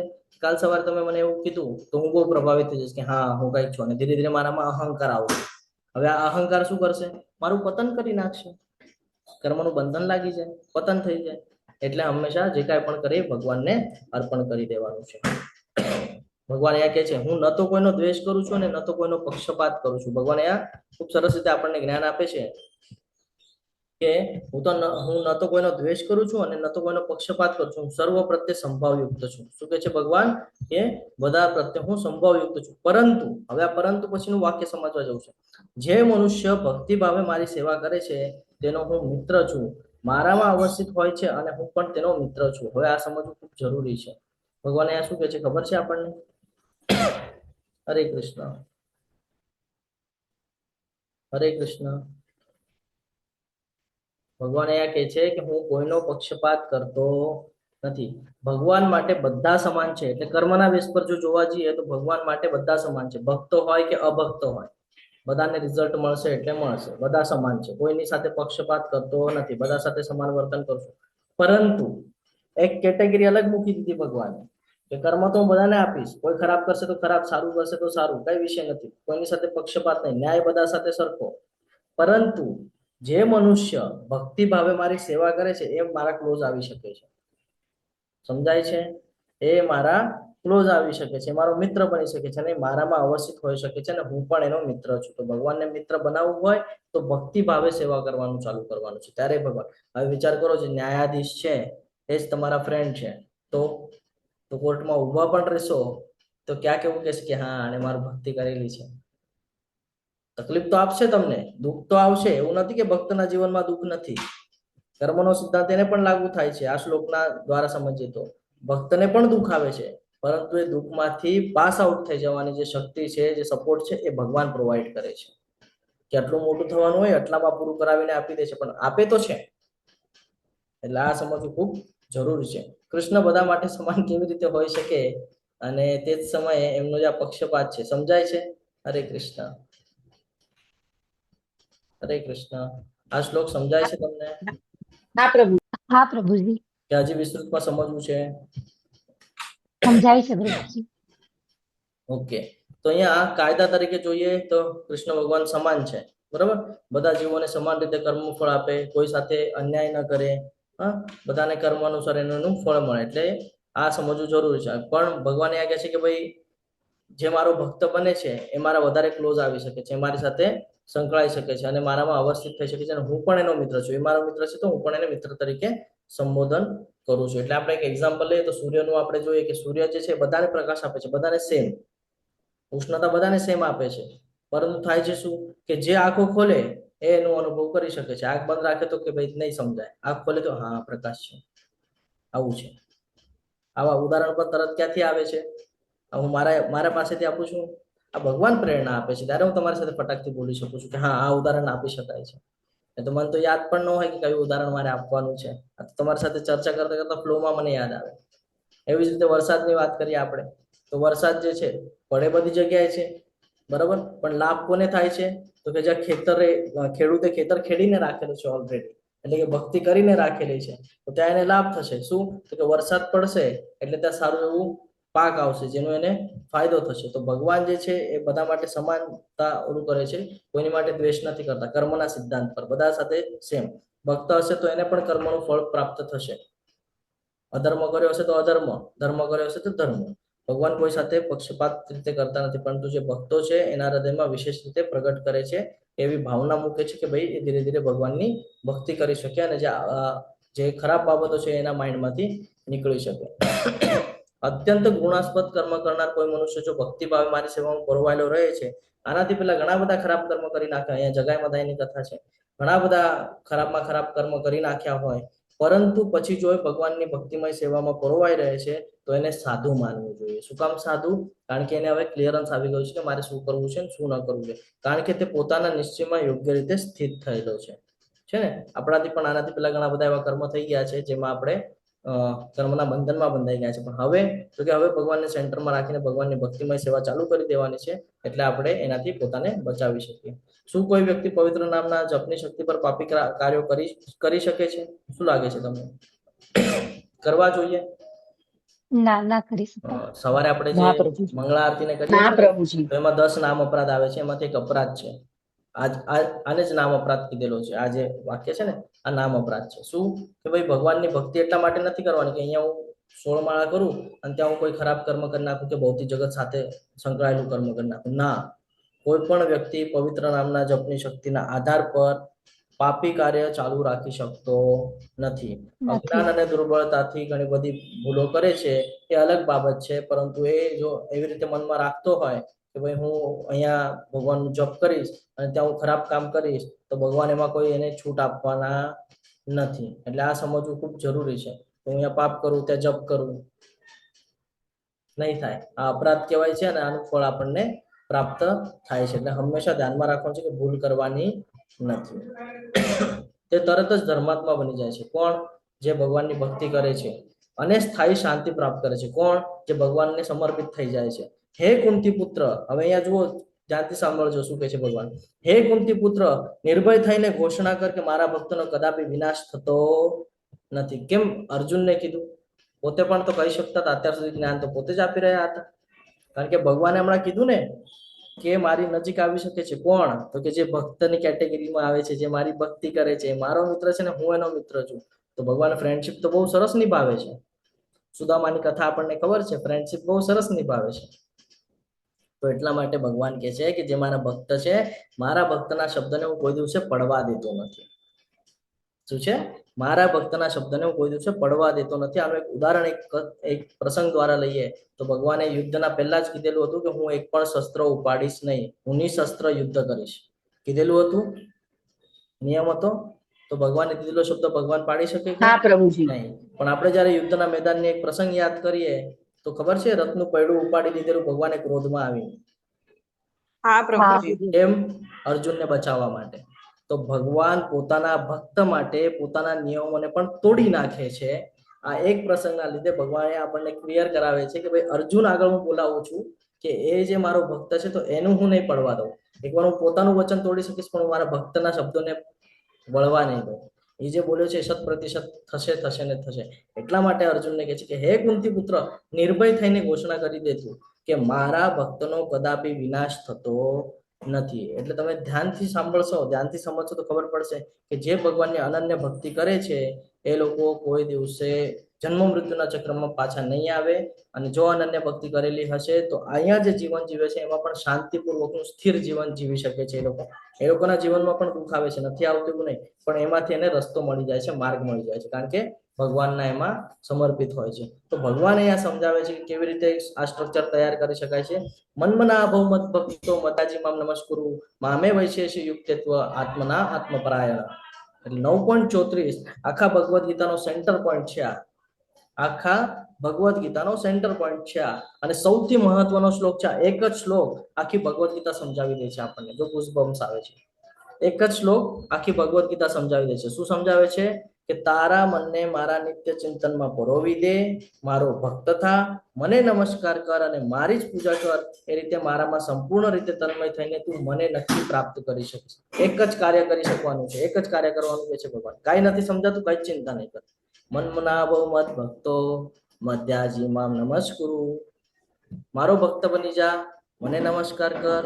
મામે વૈશેષી યુક્તત્વ આત્મના આત્મપરાયણ, કે છે આવી રીતે તું તન્મય થઈને મને પ્રાપ્ત કરી શકીશ. એટલે આપણે પણ હવે સ્ટાર્ટ કરવાનું છે, એક ચાર્ટ બનાવવાનો છે. ચાર્ટ ઇન સેન્સ કે જો આપણું કેવું છે, આપણે માઇન્ડમાં રાખશું તો ભૂલી જશું, પણ લખીને રાખશું ને તો યાદ રહેશે. એટલે ચાર્ટ ઇન સેન્સ કે એવું આપણે સ્ટ્રક્ચર તૈયાર કરવાનું છે કે સવારે ઉઠ્યો તો ક્યાં ભગવાન છે આમાં કે સેન્ટરમાં, ઓકે હું આ કાર્ય કરું છું. એક સાઈડ આપણા ભૌતિક કાર્યો બધા, અને એને પછી સાઈડમાં લખતું જવાનું કે ભાઈ ભગવાન છે સેન્ટરમાં, નહીં કેવી રીતે રાખી શકું છું સેન્ટરમાં, તો એક પોઈન્ટ લખવાનો છે કે ભાઈ હા અહીંયા હું આવી રીતે સ્ટ્રક્ચર કરીશ તો ભગવાન સેન્ટરમાં હશે. તો આવી રીતે આપણે સમજી શકીએ છીએ. જેમ કે અત્યારે આપણે બહુનું ઉદાહરણ લીધું, ઓફિસનું ઉદાહરણ લીધું કે રોજ જાય છે આપણે, મહિનો થાય એટલે આપણા હાથમાં મૂડી આવે છે, પણ આપણે એનો શું ઉપયોગ કરીએ છીએ? પોતાના માટે કરીએ છીએ. જ્યારે કોના લીધે મળેલું છે? ભગવાનના લીધે. મહેનત કેમ કરી શક્યા? કારણ કે ભગવાને આપણને એટલી શક્તિ પ્રોવાઈડ કરી છે ને. મહેનત કેવી રીતે? આપણે કહીશું કે ખાધું, એટલે ખાધું તો અન્ન ક્યાંથી આવ્યું? ભગવાન. કોઈ પણ પોઈન્ટમાં તમે જો છેલ્લો દોરો ગોતવા જશો ને તો છેલ્લો દોરો ભગવાન જ મળશે તમને. જ્યારે એના ડીપમાં જશો, હવે તમારો જન્મ કેવી રીતે થયો હતો? કે માતા પિતા, તો કે એના માતા પિતા, એના ઉપર જશો તો ઋષિઓના ઉપર બ્રહ્માજી, બ્રહ્માજીના ઉપર ભગવાન. અને તમે કાંઈ પણ સ્ટ્રક્ચર ચેક કરવા જશો તો એન્ડ પોઈન્ટમાં તમને ભગવાન જ દેખાશે. એટલે આ સમજવું ખૂબ જરૂરી છે. તો આખું જીવન જે છે ભગવાનને જો સમર્પિત કરીને જો જીવન જીવવામાં આવે છે તો શાંતિભર્યું જીવન, સરળ જીવન, અને કહીએ ને આપણે કે ભાઈ કોઈ દિવસે કર્મના બંધન વગરનું જીવન આપણે જીવી શકીએ છીએ. તો આ જ આખા અધ્યાયનો સાર છે કે મન્મનાભો મત ભક્તો મધ્યાજીમાં નમસ્કુરુ. અને સ્ટાર્ટ કેવી રીતે કરવાનું છે? તો કે પત્રમ પુષ્પમ ફલમ તોયમ યો મે ભક્તા પ્રયચ્છતિ. આપણી પાસે જો કંઈ જ ન હોય તો એક ગ્લાસમાં જળ લેવાનું છે, ભગવાનને અર્પણ કરવાનું છે, પ્રેમ અને ભક્તિપૂર્વક. ભગવાન કહે છે હું એનો સ્વીકાર કરું છું. આ સાથે આપણો આજનો અધ્યાય અહીંયા પૂર્ણ થાય છે. મેં તમારો વધારે સમય લીધો એ બદલ હું તમારી ક્ષમા પ્રાર્થી છું.